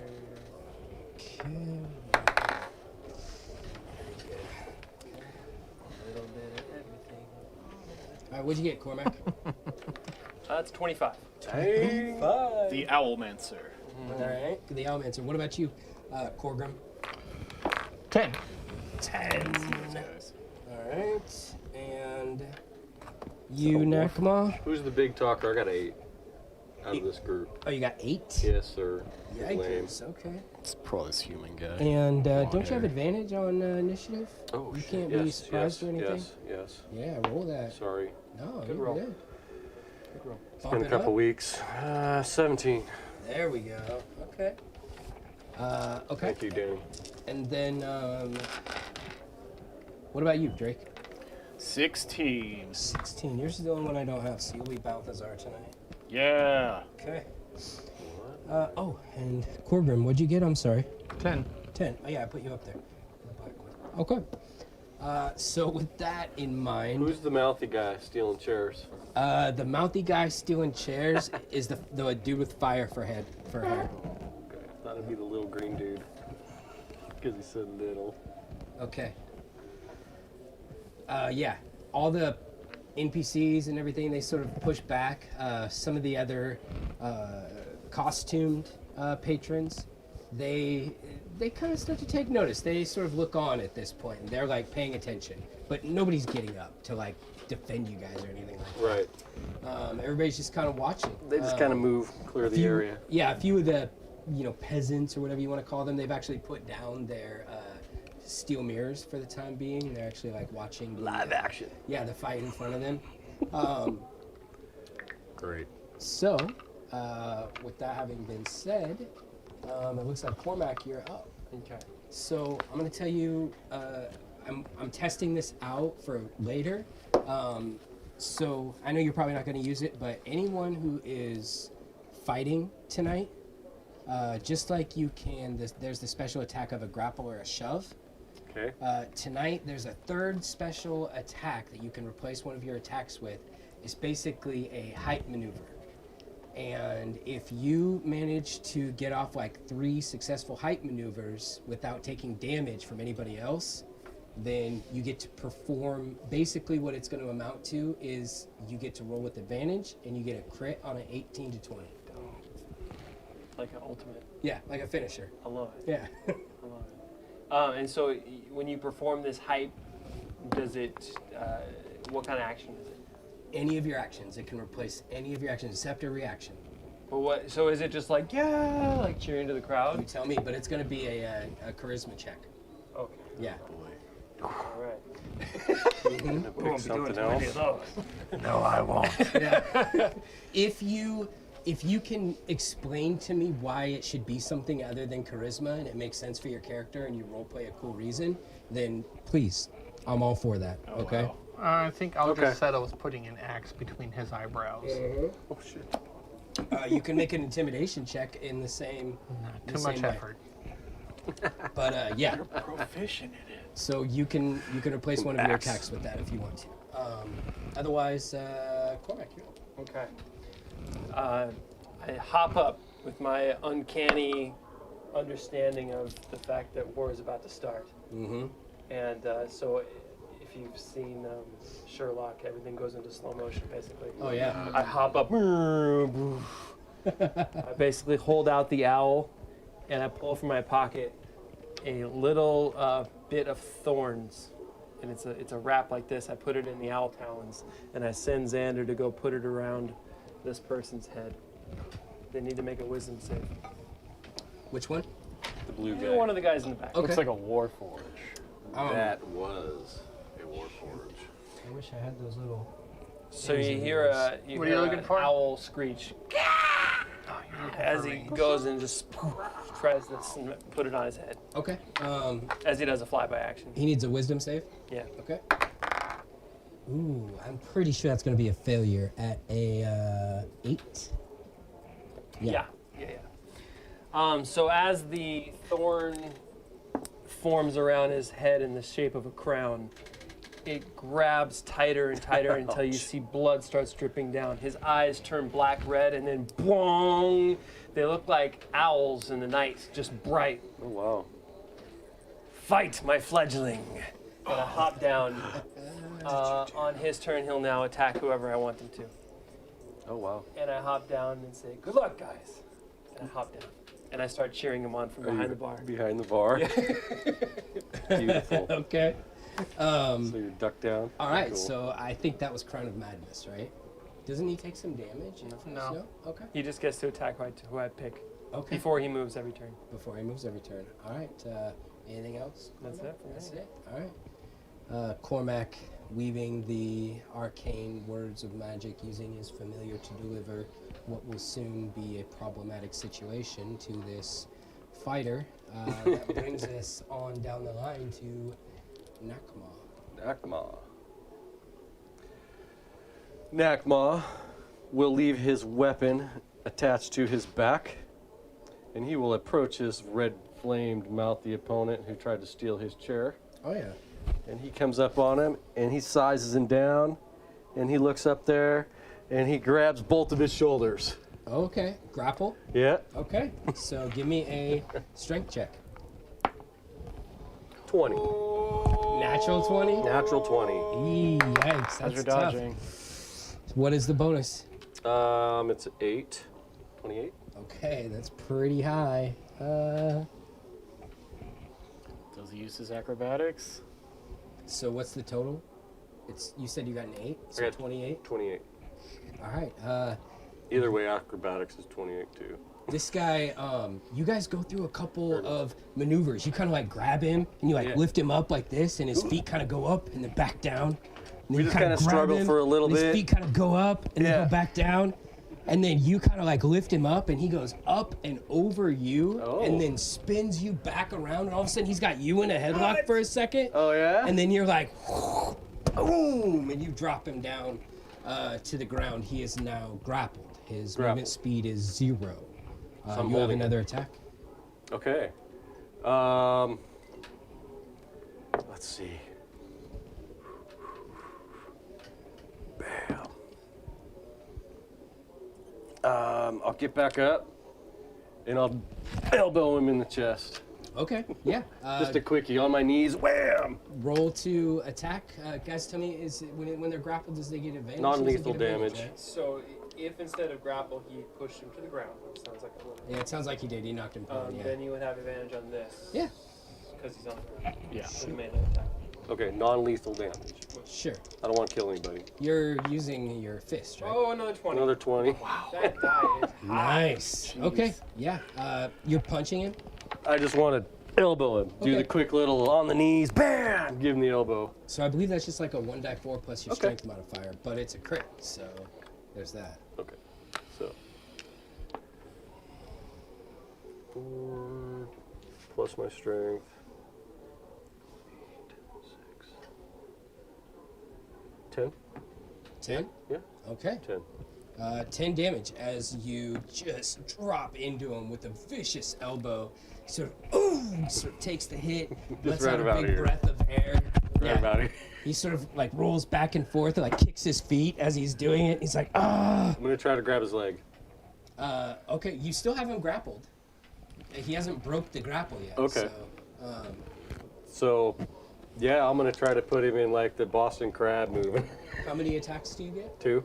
2? Yes. Okay, so that was 2 attacks. So I guess you have a bonus action to make one more attack, right? Are you raging? No, I didn't. You didn't rage. No, He can't bonus I didn't action rage. attack. Okay, Unless he has a light so weapon in both I'm just hands. holding him then. Right? You can't punch with your offhand. Yeah. Every character can? Yeah. Okay. It's like fighter, Yeah, you can yeah, use your I'll just hold him. You're right. I'm just holding him. So you're just gonna keep him grappled? I mean, Yeah, he's I'm just holding punching. him. Okay. Yeah. So you I'm like, say uncle. yeah, basically you've got him in like the chin chokehold. His feet are like kicking. Who's your daddy? Who's your daddy? Yeah. Teasing him. He's trying to like do reversals and stuff, but you keep locking him down. And I'm that laughing. is- I'm having fun. That's your turn. This is great. Yeah. I love this city. That brings us to I think that's John. These You're people are the opposite awesome. of Mike. Yeah, as the Drake, Mm-hmm. I look over and I say, "We are the survivors of the Citadel, and we're here to rock you." we have to have a group name, right? We can't use a regular. No, we can't use that one. I turn around. The White Lotus. What? No. And all of a sudden you see me pull out this sock in my hand. It's like, "Hey Cormac, did you know that beneath the tongue there is a nerve, and if you're able to grapple onto it, it can cause them to be like indisposed. It's almost like stunning them." And I take my hands like this and I make an attack, Oh, the sock. making a grapple attack with my croc sock. Okay. All right. Yeah. You do. You, mandible claw. And you're like, mandible claw. yeah, hold on to hold your arm back. Yeah. It's the smell that will kill you. Ooh. Well, I hit with this attack. Let's have a athletics check against each other. So you're grappling. Yeah. Okay. I'm trying to stun him with this attack. So give me, I guess, a con save. So is it a melee attack or a grapple? Yeah, I made a melee attack Okay. with the All claw, right, basically. So a con save. So what'd you roll to hit? I rolled a 19 plus 9. Okay, that's a hit. 28. For sure. Con save, what do I have to be? 16. 16? Still get the weapon with the damage too, right? Ooh, yeah. But it's all flavor tonight. Yeah, it's all flavor. flavor. Yeah, you just slam it in there, and you just the extra, surface area from the sock. You just shove your hand like right under that tongue and underneath his teeth. You see his eyes widen for a minute as he's like, and they just sort of go blank as you put pressure on that exact right spot. And he is now stunned. All right. Yeah, since he's stunned now, he fails all athletic saves, and I bring him to the ground with my next attack. Oh yeah. Hard. What does this attack look like? How do you take him down to the ground? Since it doesn't do damage, since it's a special attack move, he just falls to the ground. As I grab him like this, I slowly bring him down, and he's just shaking and convulsing on the ground. You see spit coming out of his mouth. Oh yeah. As I'm holding him there, I use my bonus action to take the dodge action. Wow. Okay. Oh wait, I can't do that. What? No, he's not grappled. No. Yeah, he's just on the ground. Yeah, he's so just on the anytime he wants to use, Okay. it's just for flavor that my You hands. stun strike, Yeah, then you pushed him, yeah. Yep. So It just there's your two just attacks. as flavor, it looks and like then I'm bonus still action, holding. you're dodge. Yep. Okay. Yeah, so I'm getting ready to like get out of the way if somebody hits me. Yeah, absolutely. So that's exactly what you do. You sort of knuckle up and you sort of roll around to the side of him, and you've got the mandible claw just pushed in, and he's just like, just totally messed up. You, Cormac, you actually notice a couple of the people in costumes. They're sort of starting to take notice a little bit. They were wrestling. But that brings us to Corbin. There's two guys on the ground here, right? Between Nakmon with the guy in a grapple, him kicking the table, and Mooney, the Drake, and his stunning strike in the tongue, and this guy freaking out. Eventually, at some point, a cup is knocked over, flies through the air, and Nakmon knocks it over. hits me in the back of the head. Nakmon does it. Oh no! Spilled his drink.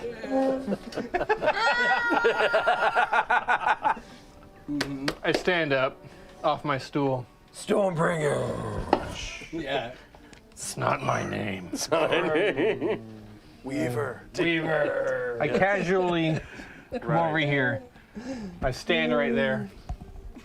I pull out my war axe, and in one hand, because I'm an orc with steel grip, I attack. whoever this dude is, right here.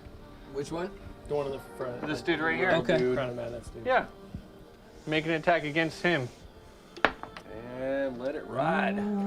7? I can't tell. Is it? 2? It's a 2.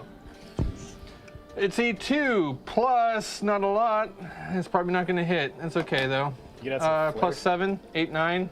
Yeah, that's not going to hit. Doesn't matter who you are, unless you're a zombie. And that ain't no zombie. Yeah, so, all right, I'm gonna help you out a little bit, okay? Because you don't know wrestling all that much, right? So you like, Right. you're like, No, I'm not. I definitely don't do that. Remember, he's pissed about his drink. yeah, he's pissing about his drink. He's like, who spilled my drink? Who spilled my drink? And you, bam, you slap him across the chest, backhanded. A big chop. It pisses him off, but it doesn't do any damage. That's fine, because you know what? This is what I was really doing as I conjure clouds of storm among me Oh, shit. with whatever this is. I don't know. And I let loose as a bonus action. thunder! The nacho cheese. Taste the lightning! Nope, I don't do that. Just bring my hands together, and with the miss of my weapon, he was never my true target. Right. The axe strikes the ground, and I let loose a destructive wave. As that's not destructive wave. Kill all these. As a burst of divine energy ripples out within 30 feet. Oh my god. It affects only the creatures that I choose. And I choose those ass wipes. Bad guys. The baddies. The bullies. And randomly, the girl behind the counter. Chair stealers. The dog. Doppelganger. 3, dog, 4, yeah, 5, cat. 6, 7, 8, liquefies. 9, 10, 11, 12, 13, 14, 15, 16 thunder damage. Dex saves. Nice. And 1, Can't you max 6, that out? 7, 8, 9, If he wants. There's a storm guy. If he wants. 10, 11, 12, 13, 14, 15, 16, another 16 Channel divinity. for...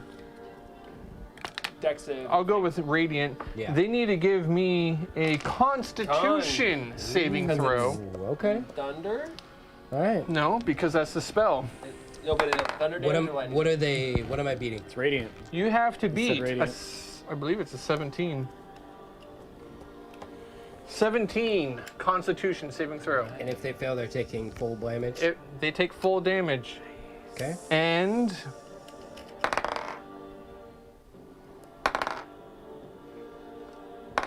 They all die. you know what? I will go ahead and use my channel divinity Oh my God. for the thunder damage. I look to do over and I'm like, don't kill them! max We're damage, just having fun. which is 3d6, so 6, 12, Bad form. 18, No killing. 18 plus 16. 18 plus 16 damage. Yeah. Fuck, dude, they're dead. 34. All of them but why you never take the that fire-haired orc to the guy party. failed. What? So that is 34 damage to all of them. Okay. Okay. No, we're criminals. I forgot to roll damage on that mandible They claw. started that fun. What does this look like? A bloody mess. My axe misses that guy, and as I crash down, the timbers and framing of this entire place just explode as thunder rips through the building and tears at the very structure and foundation of the inn that we are in. It rips through and courses like lightning underneath the feet of every person. It lets loose a crack, and as they look down in shock at what's going on, that's when it explodes up and they fly up. shit. Also, every creature struck by a thunder attack by me is knocked backwards 10 feet from me. Okay. Wow. Um, So there's a Table. table and a chair and a chair and a chair. And they're Goes prone if they failed. Sideways. so 5 of them are There's a prone. wall. Prone. I think Except for I the think they have to red-haired give guy. me another. He's check already for down that, because actually. Nakma pushed him. Right. Bonus action? So he just That was gets a bonus pushed away. action. Prone. I think So- the ones on the ground survive. Corcoran Prone. slaps the axe Prone. down into the ground as described. The massive thunderous reverberation ripples through the floor of the inn. It buckles and rolls. You can't possibly conceive of how the integrity holds. They all lose their footing. They first smack down into the ground, quick as lightning, then flying back Like, up. get the fuck out of here. They boom fall for the second time, trying to lean into their training, take the bump, you know, find a way to absorb the impact of the blow, and every single one of the 5 just lands wrong. Hand first on one, leg first on the other, shoulder first on the other one. Broken bones. None of them take the bump right, and their training shows through. A couple of the costume veterans kind of they sort of laugh, you know, and they're like, ooh, a couple of them. Damn. At the end of my turn, Scorpion. I grabbed the stool that the one who started it was sitting on. I scoot it over. I sit down, and I grab his meal, I love it. and I start eating. Yeah, It's all over the floor. yeah, you absolutely do that. What's he eating?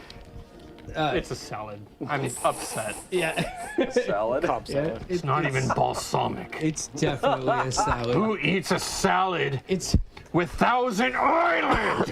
It's a very weird salad. It's a salad bowl, which is a head of lettuce carved out with more salad inside of it. It's the same salad, Yeah. just mixed with something exactly. else. It's leaking. Yeah, it's Like a- deviled eggs. Exactly. Yeah, Wait, salad. elf food. ordered a salad bowl.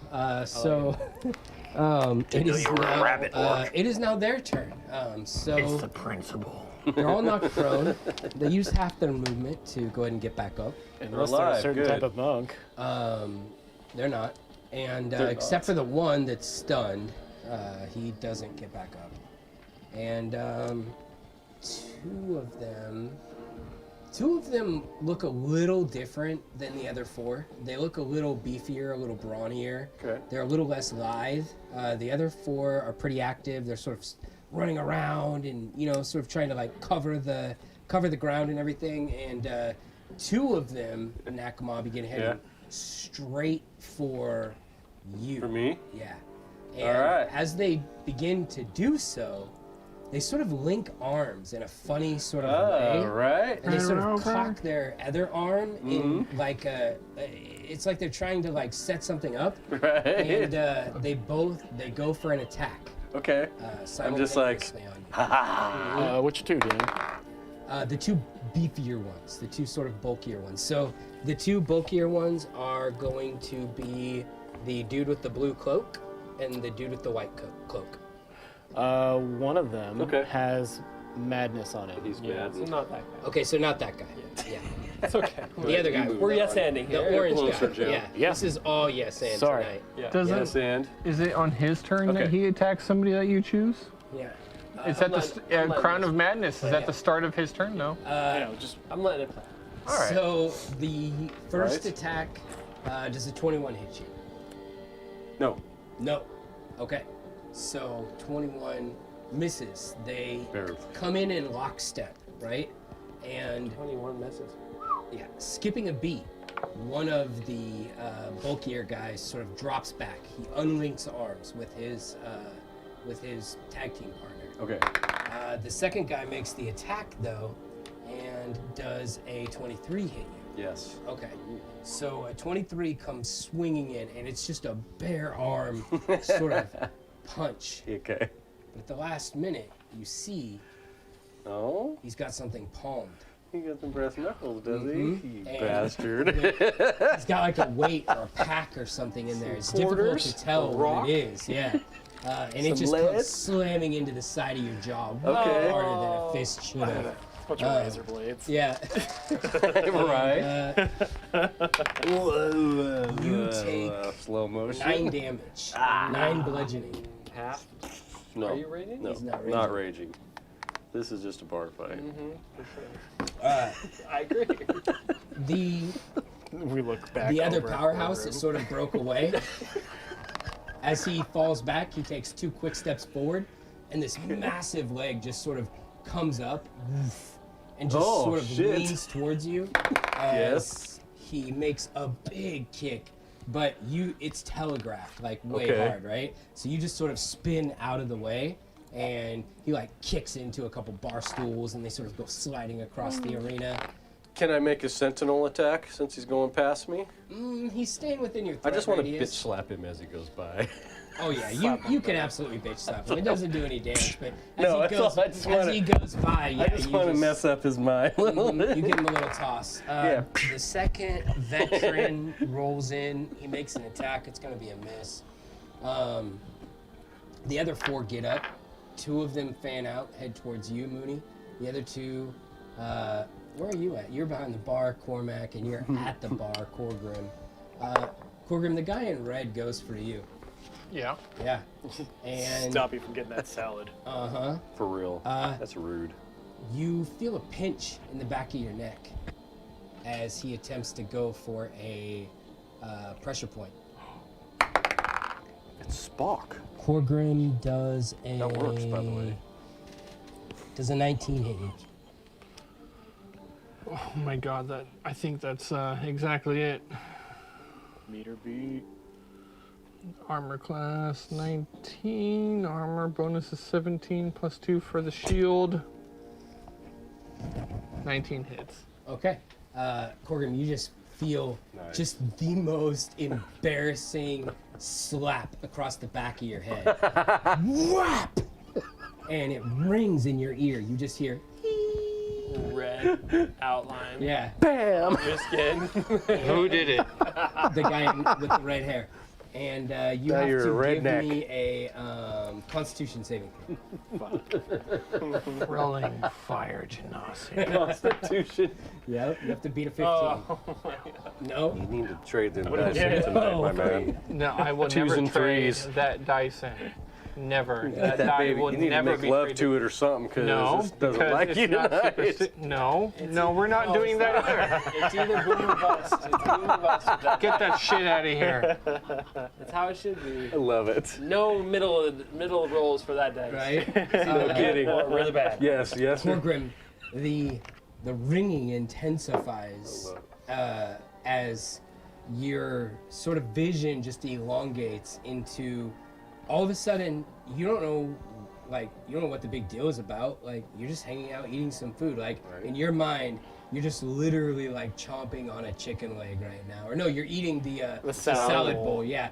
You're still just like transfixed in that moment as you're completely stunned until the end of this fighter's next turn. I shall say that as a reaction, the trigger is I am hit with an attack, and I was hit with an attack. And so, being as such hit with an attack, I will use a reaction that triggers when I am hit with an attack Fair enough. to hit him back with an attack. That would be Wrath of the Storm. A thunderous rebuke shit. explodes out from me. A creature within 5 feet has hit me with an attack. I will now use my reaction, and they must make a dexterity saving throw. Okay. Dexterity saving throw. Oh, I don't want those d6s. A creature? Just this guy? This guy. Okay. Nice. 10. It's not looking good. Didn't beat 17? That's fine. No, I didn't beat 17. I got a 13.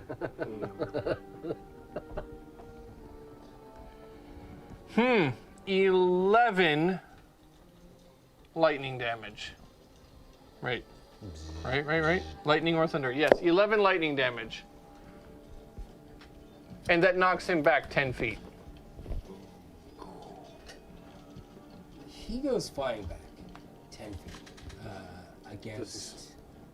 That's only 5. Does he slam into There's a the other dude dude? there. He slams over a table, a couple of chairs, legs and arms flying akimbo, ragdoll physics, just ridiculously slapping left and right. He sort of is almost out of your guys' sort of field of vision for a brief moment as he disappears behind the other side of the table, and then a sort of ragged hand begins to like pull itself up, and it kind of like points at you. The mouth opens, and something strange comes out from the mouth. A shiny, sort of metallic object. What? And little arcs and bits of like lightning and things are sort of flashing around it, and it falls to the table as well. Sort of scurries for a brief moment off the edge, of the table and What? disappears. It ran away? I knocked his fillings out. I've never seen feelings scared get up the and run feelings out of away. him. And is he dead? He collapses. I'll leave it up to you guys. Something to came out of him and determine ran whether or not off. He's dead. Yeah. Silverish. Yeah.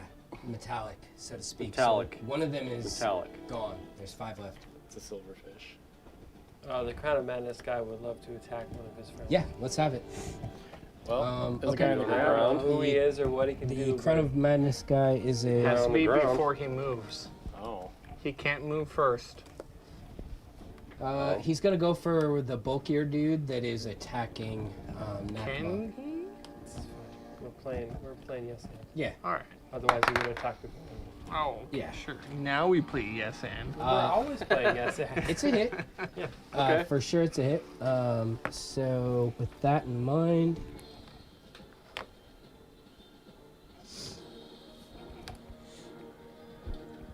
Good thing they don't have stillness of mind. ooh, nasty.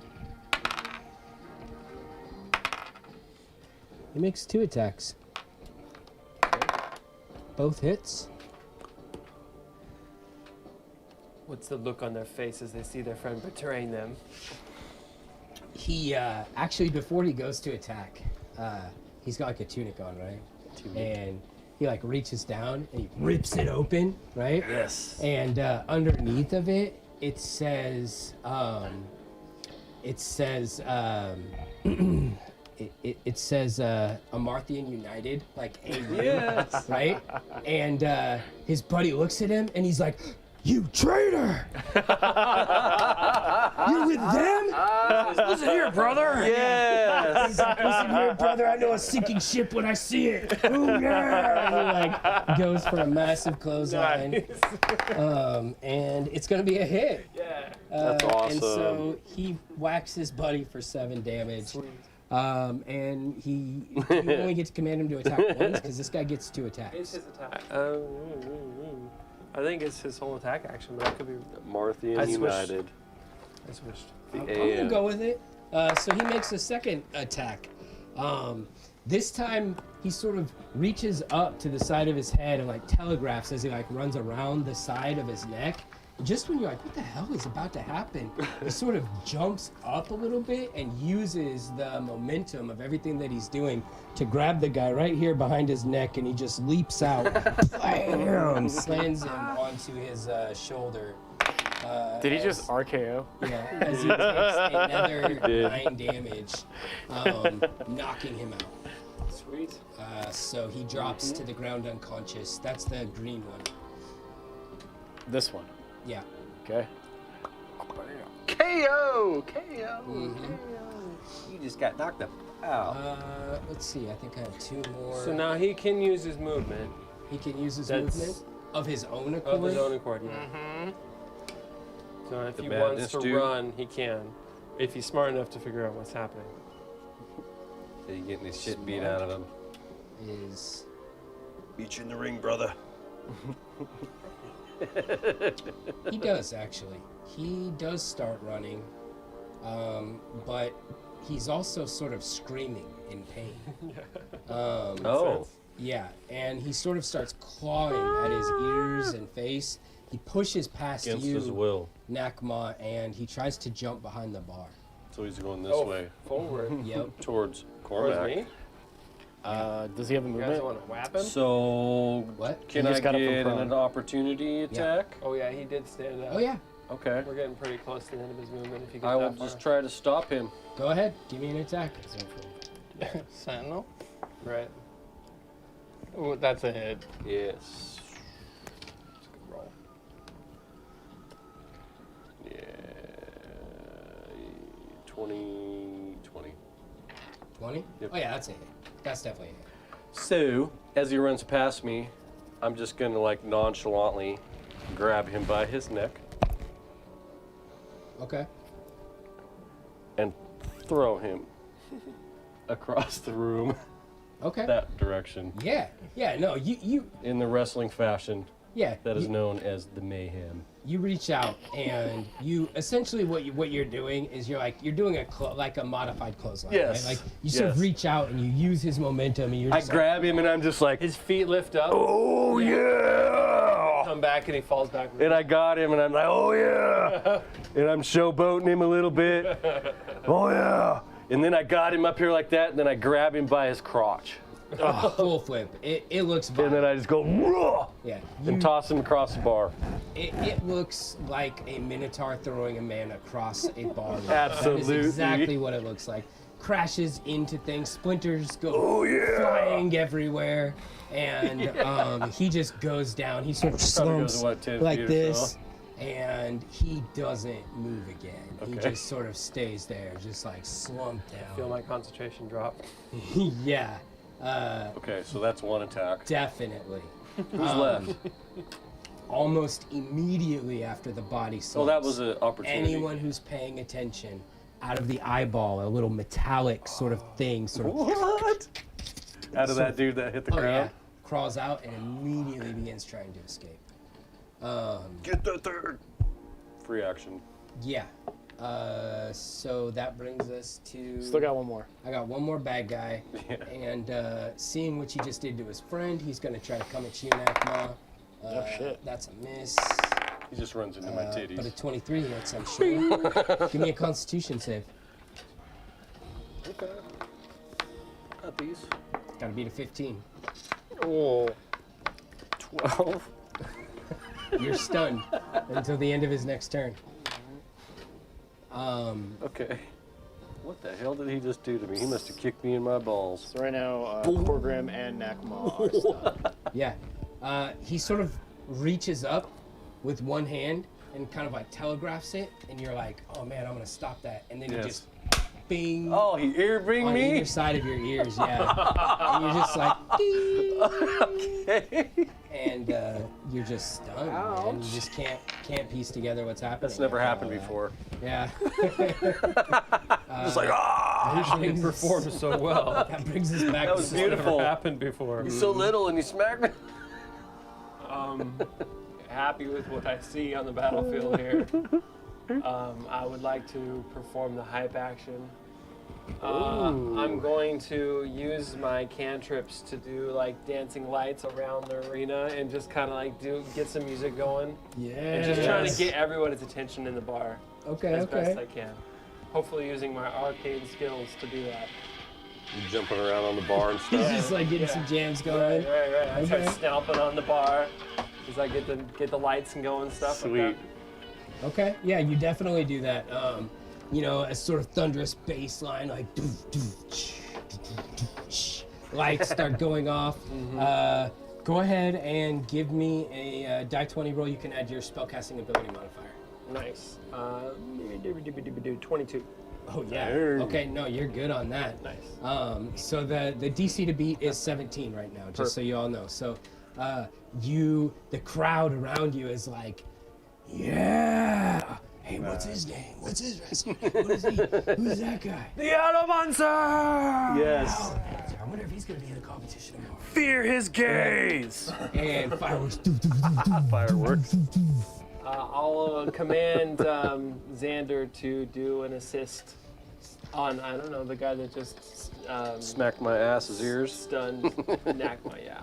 Okay, So That's the next great. attack of him, he's going to assist him with a Okay. flyby. cool. So that is your turn.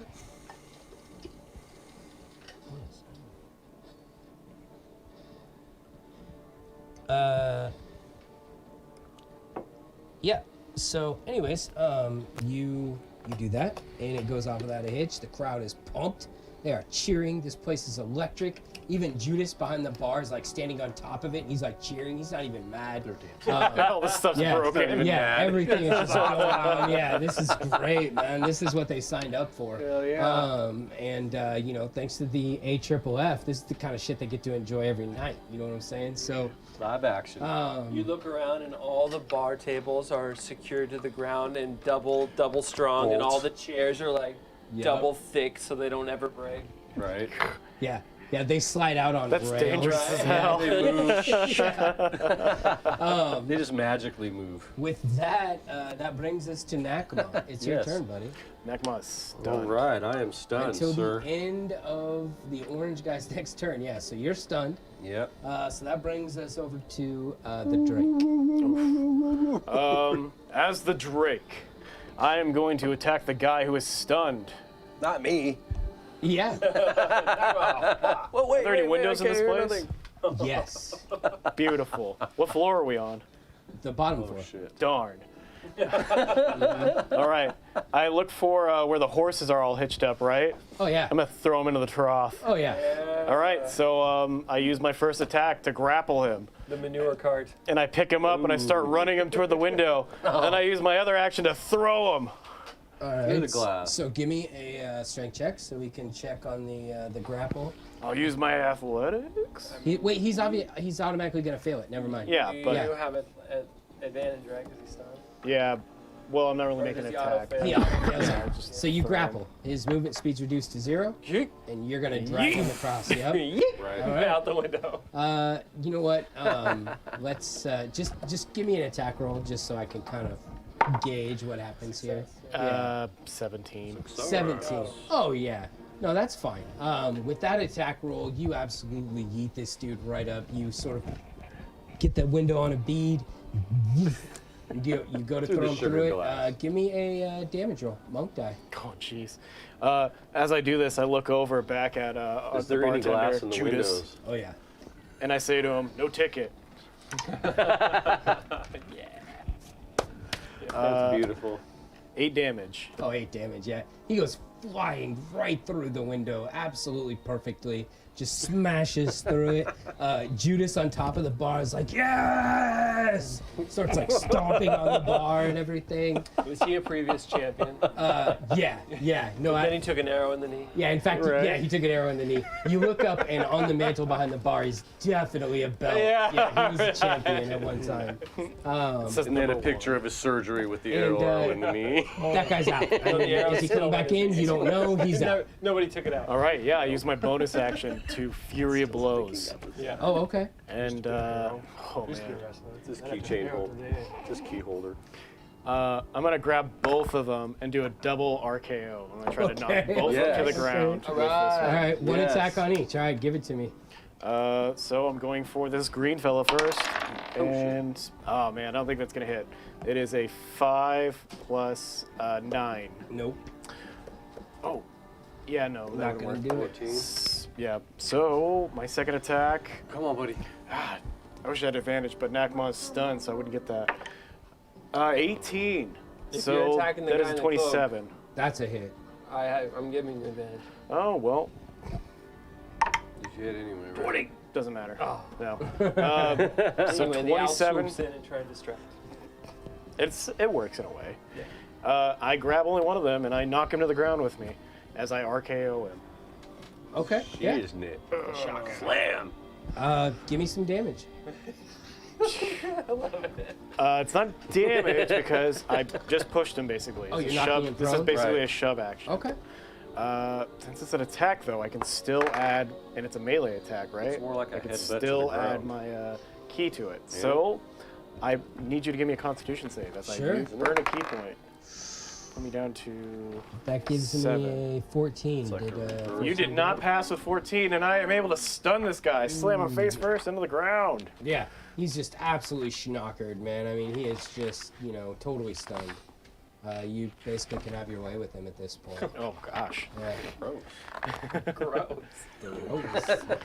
Yeah. Since he's on the ground, I'll use my 5 feet of movement to stand back up Okay, because I am a special type of monk. you can do that. And I'm gonna stand behind this guy and I say, special monk. "Give up now." More threatening. Mm-hmm. As my reaction. Sure. I'm gonna Yes. try to. Knock Yeah, I'm Moscow gonna in try to front of him. intimidate him using the hype move. With a reaction? Your hype maneuver. Are we allowing reaction hype moves? No, that's the one action that you can't do it with. Okay, sorry, never This would mind. be one of your main actions or a bonus action. Okay, never mind. Then that's it. Okay. I stand up behind this guy and I just say that. Yeah, no, you do. It's all very threatening, and in fact, the scene of chaos before you is sort of reached a crescendo. It's very clear the writing is on the wall, who the winners of this sort of fight are. The dust kind of sort of settles. A few of the NPC patrons sort of, you know, almost in an act of defiance, begin like watching their steel mirrors once more as the sort of action of the fight begins to fade. Now we're boring them. Yes, we won. That's when it happens. Yeah. The rest It of the happens. fighters who haven't already had an exodus of a mechanical interloper, Okay. you just feel hot viscera all over your bodies as pop, pop, pop, pop, 4 heads explode. Oh, What? Yes! Because they ain't got the gunk in their head no more. Oh, shit. The ones with the 2 that the creatures didn't crawl out of, the other 4, their heads just explode. Ah, for the Lotus. The Lotus. And yeah, Damn it. fight's over. Initiative is done. Am I still stunned? I turn back the quarter. I said don't kill them. For a brief moment, you're stunned until you start to didn't kill come him. to after the explosion. of the head. Until 6 seconds. It's pretty fast. It is, but it isn't. Time is relative. It's until the end of the monk's turn. So So there was a thing crawling on the ground, and I have an alms box that I would like to put it into. Can I or can I not grab this little thing and throw it in there and put my padlock on it? I think you can certainly try to. Absolutely. I can certainly try. Yeah. So we still have eyes on it? The one that was trying to crawl away? There's 2 of them that are trying to crawl One away. of them is gone. I'm It still looking crawled at between it, stunned. floorboards or God knows what, but Okay. there is one that you do still have eyes on. And Yeah. it didn't explode. Do it. I love that dice. The dice definitely What is an ozer deserves like a that? spot of Be- honor. Don't you dare change it out. I never Oh, change it Better out. not. Get the jail. No. Put it in jail. No, we will do no such thing. That dice is what we call story mechanic. Yep. I will I know, shatter. it's 1s or 20s. And I know. sometimes you're supposed to fail. No. Everyone I will can shatter have the one dice jail. opportunity to catch this thing. Excuse me. Yeah, he's got more to do. Okay. Yeah, Let's see it. hold on. This is Corgrim Stormweaver. Don't you dare interrupt me. I will not- yeah. As I channel my divinity and I call for divine intervention, You better roll something if I other than a roll 1. 11 or lower, my God intervenes May on the my gods behalf. be with you. I really hope they are. You were like May your the hammer be Catholic my person who's walking around see an saying, 8. God, give me this And I don't know what that is. That double zero. I rolled a ridiculous 98. favors. 98. He did. He's in the 10th percentile. Calling Wrong in side. ridiculous favors. He did. Yeah, but it's the wrong way. He doesn't Yeah, get it's a the 10 or wrong way. lower. Yeah. I don't know. It depends on how you look at it. 11 or lower. Sorry. Really? Success is on the low side? Yeah. On divine intervention, yeah, it is. Yeah. Which is why it's a good thing that I rolled. Hold on, there it is, 8. After I moved it to what I want. The DM wasn't looking. Okay, I hope you all appreciate that because I can't do it for 7 more days. What does it look like? Okay. Did you like pray? No. You can With do an it. accent, I'm like Korgorok. No, you can do it every day I- until you. No, it it's- works. No, after 7 it's days. after it works, it's 7 Really? days. Anyway, we can talk about this later. Give me that He thing. did. It escaped my hand. I can't reach it. It's right there. I'm just. here, God. I feel like I'm out of movement. Deliver it to me. No, not today. What good is being a 11th level cleric if you don't give me what I desire? Small metal disc. Ah! I'll try to catch it. All right, it's your turn. Your God looks upon you in shame after having till you're clearly 12. given you all the tools you needed to succeed at your last Gave divination. me everything I needed, did Yes. you? Come down here and sit. Cocoa Puffs. Corgrim, I'm teaching you to fish. There's not the time. Just grab the thing. We'll go fishing some How other are you day. grabbing it? Oh man. Yeah, I try to grab it with my bare fingers, but I miss. Oh, you did. Yeah. At Yeah. least I'm not the only one. My gloves, my croc sock. Yeah. croc So sock. Korgrim is like, Korgrak, come down from the heavens of the divide and seize this worm. And the worm's like, oh shit, is it gonna happen? and then you're like, I'm gonna fucking get you. And it's like, boom, and like zips off to the left real quick. At the last Anybody moment. else want to try? Does anybody else I want to would- give it a shot? If I could, I would like to. Give it a shot. What do you catch it with? How you doing this? You got your mug still? Oh. Sorry, I'll shut up. I'm just gonna try to catch it with my hands. Okay, catch it with your bare hands. The exploding disc. Chasing pigs. All right. Look, it only came out of a dude. That is That is a slippery worm. It's a 7. What am I rolling for? You trying to catch it with your bare hands? Yeah. I mean, I'll. Dexterity. It's probably too fast, right? Hey, it's pretty fast. Didn't you say that 4 of them burst out of the skulls of? No, They four crawled. heads exploded. They crawled out and then. It's like the mummy. You tell me what you do, and I'll tell you what you add. I'm like trying to time its sporadic movement so I can try to get in front of it. Kind of like Dexterity. catching a fly. Give So I me get your advantage dexterity on bonus. dexterities. Okay, I'll tell you that. Telekinesis. Give it to him. Tug it. Natural one. Natural one. It's like doing this thing where like it goes left and then like it just Jukes. Yeah. inexplicably I'm still goes stunned. right. Yeah, Still you're a little frickin' stunned. It confused. does like that quarterback spin. Yeah. Does that thing. It has like this little It goes light. around my foot. It has this little light that blinks on the left, and you're like, oh, he's going left. And Yeah. then it goes right. Yeah, it goes. Yeah, Yeah. it goes around my foot. That, Takes off. that brings us Son to bitch, you, Cooter. Cormac. Dude, I analyzed the situation and Fucking realized that eagle. that thing just exploded those dudes' heads, and I don't want anything to do with it. I want everything to do with Catch it with the owl. It's like its Yeah. perfect enemy. It's food. I command Xander to miss on purpose. Oh, Xander! I want to see him actually roll for it first, really Okay. quick. Please. Roll for what? Yeah. Grabbing? Missing. Xander would have grabbed it. Yeah, Xander would have got it, but like he's like, Xander. But he You're like, no, intentionally thank misses. you. He's like, oh, Super and I'm like, obvious. yes, get it, of course. We're gonna grab that exploding. exploding thing. Oh, darn it, we missed it, and it crawled out the window. Oh, shit. So, Got we don't want away. anything to do with those discs, you guys. I exploded those people's heads. It was a worm. And as you guys are sort of frantically trying to get this thing, and Yeah, I'm over here now. you're trying not to get it because you don't want to risk Xander. I'm telepathically commanding my creature, you don't know shit. You hear boot thumps in rapid succession. Thump, thump, Oh. thump, thump. Oh. Right down on top of it. You sort of look up, Oh, something snapped it?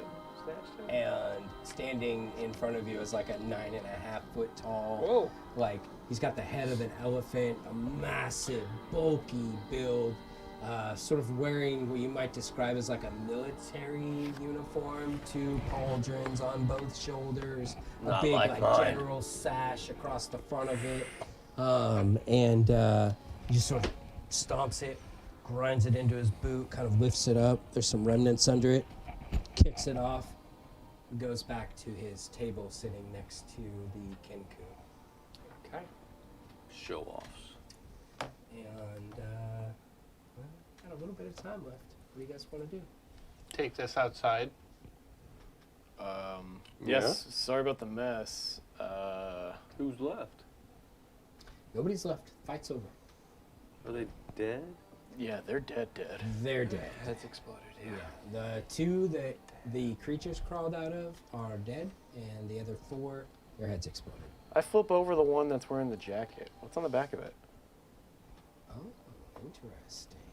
What symbol do they have? You begin sort of looking over the jacket, and it takes you a little while, but tucked into the lapel on the underside of the leather jacket is a symbol that you haven't actually seen in quite some time, Looney. It's a sort of Githyanki creche symbol. It represents a certain fighter's organization within the Githyanki. Okay, cool. Does it look like something to do with a dragon? Yeah. Shit. Yeah. We don't see any silvered weapons anywhere, right? No, no weapons. None of them had any weapons on them.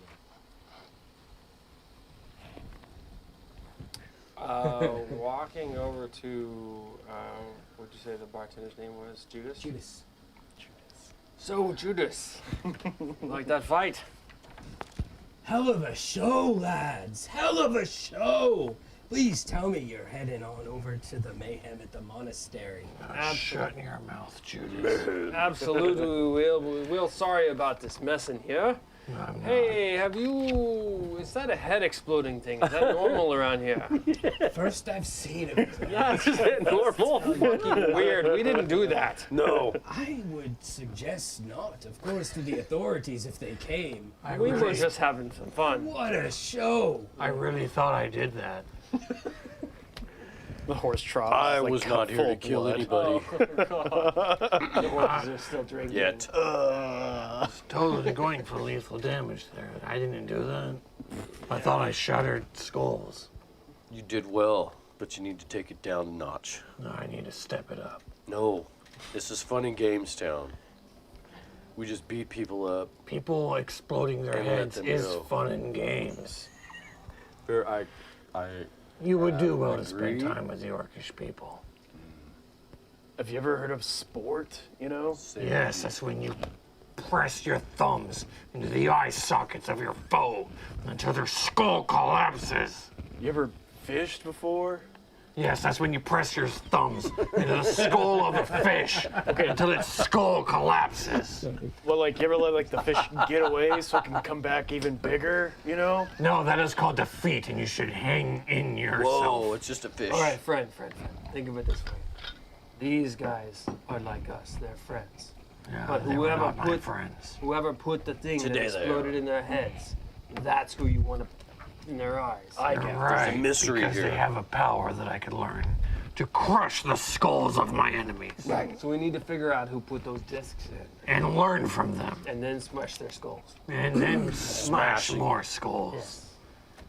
I like your small scratch. I didn't think you were wise before, but clearly you were. As You you were all not bad for a discuss who man. the smashing of the skulls and I learned quickly.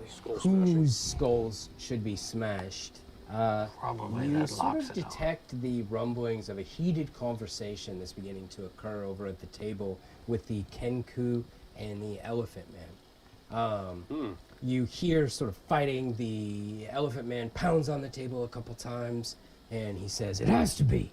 It has to be him. What else would that son of a bitch be up to around here? You know it was the artificer." And he sort of reaches down to his boot and he's like, "Look at this. Look at this shit. It has his handprint written all over it." I would go over there and I grab it.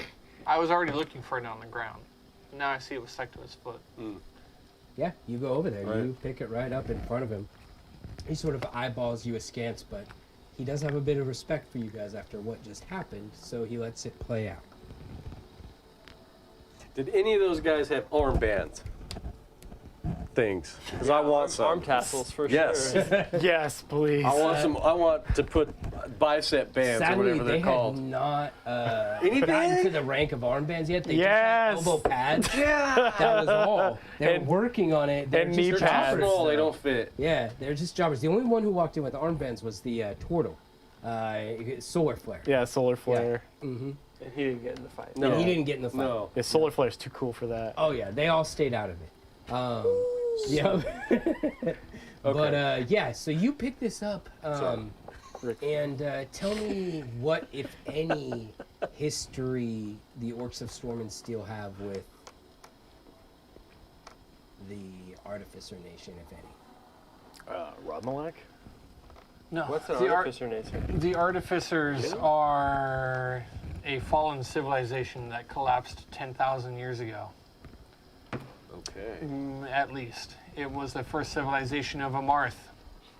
And after they collapsed, that is when other civilizations began to rise, and their collapse signaled the success of the pantheon of gods and the order brought to Amarth. Okay. The orcs and elves were not part of the Artificer Empire. They were fledgling races, as the Artificers were already an empire nation. Okay. Got it. But So not much really. no, Ancient technology. Okay. it's mostly spoken of in as legend. Okay. Are you in on this, Cormac? So I heard the word artificer. Is that something unusual? It's not an uncommon thing in history. Yeah, you've heard tales of people who use mechanical elements to their magic to fuel their magic. It's But not I don't unheard of. know what like. It's this like modern- particular one that might be in this town. It's like modern day Right. people talking about the lost city of Atlantis. Okay, so we've heard of it. Yeah.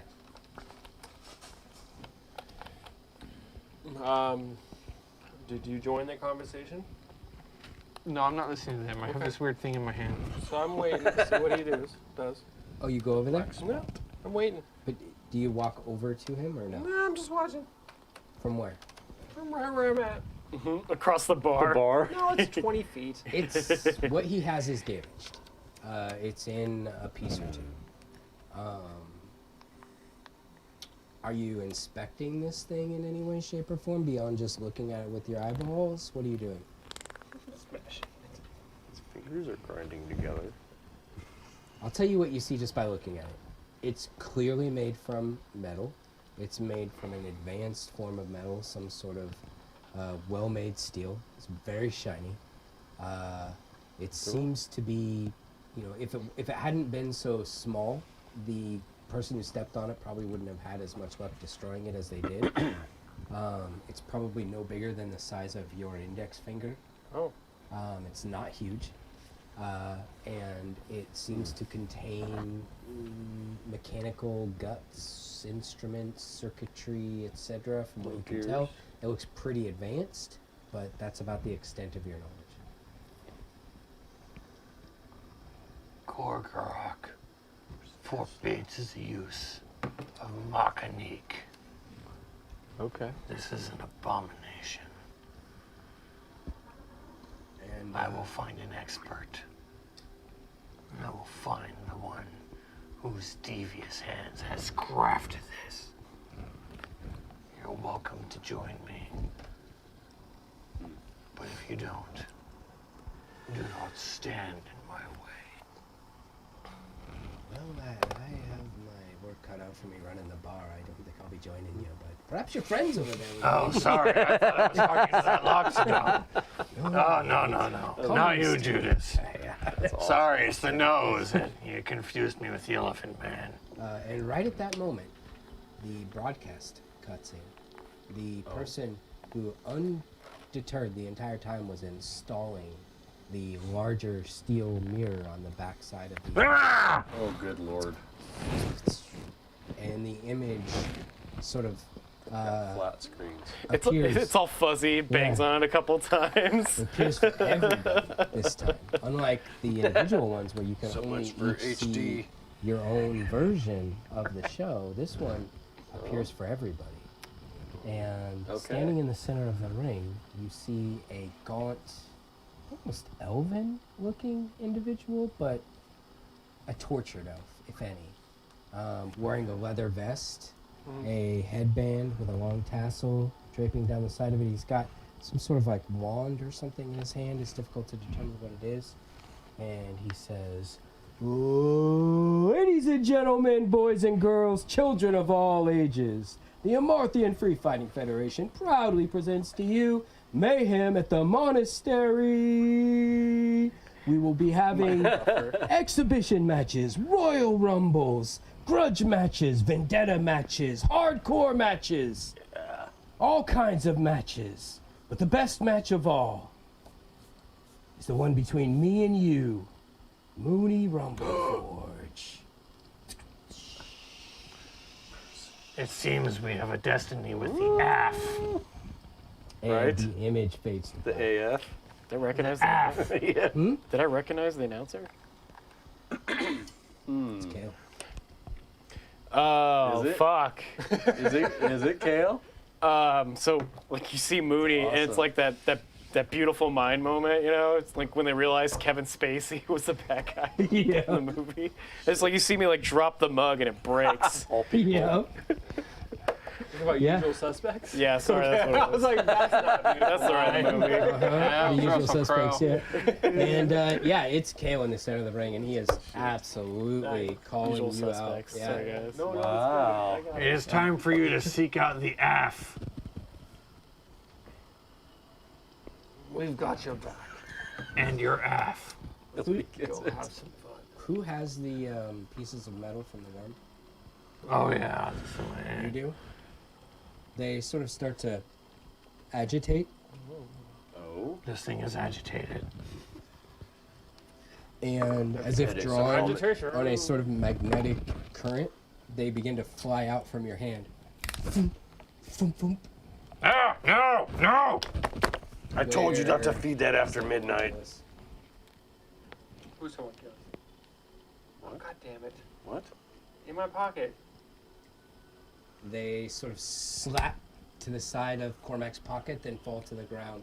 Then sort of slap up to the side of Cormac's pocket again and fall to the ground. Oh, the mirror? As they're trying to absorb themselves into the homunculus. I rank it on it. Damn it. And it absorbs It into just it. absorbs right into God. it. What? Stunk, stunk. A couple chunks from around the room. One of the floorboards starts I start vibrating. running over. Nakma, open your bag. A Throw it back 2x4 of holding. flies off. The other worm that escapes. I throw in the bag of holding as And I fast as I can. spin it. Does he get it in there before the worm Close hits it? Like a the snake's worm in there. smacks up against the side of the I'm gonna bag try to of catch holding. it Yeah. with the croc sock. Oh yeah. Ready? Okay. Yeah. The black going one in the that's bag? not full holes. Okay. Going in the bag. 6. Nope. It goes right in the bag just before you can grab it. I don't know what just happened, but I don't like it. I think that's probably it. It's in the bag. Don't care. What's up, Danny? That was fun. It was.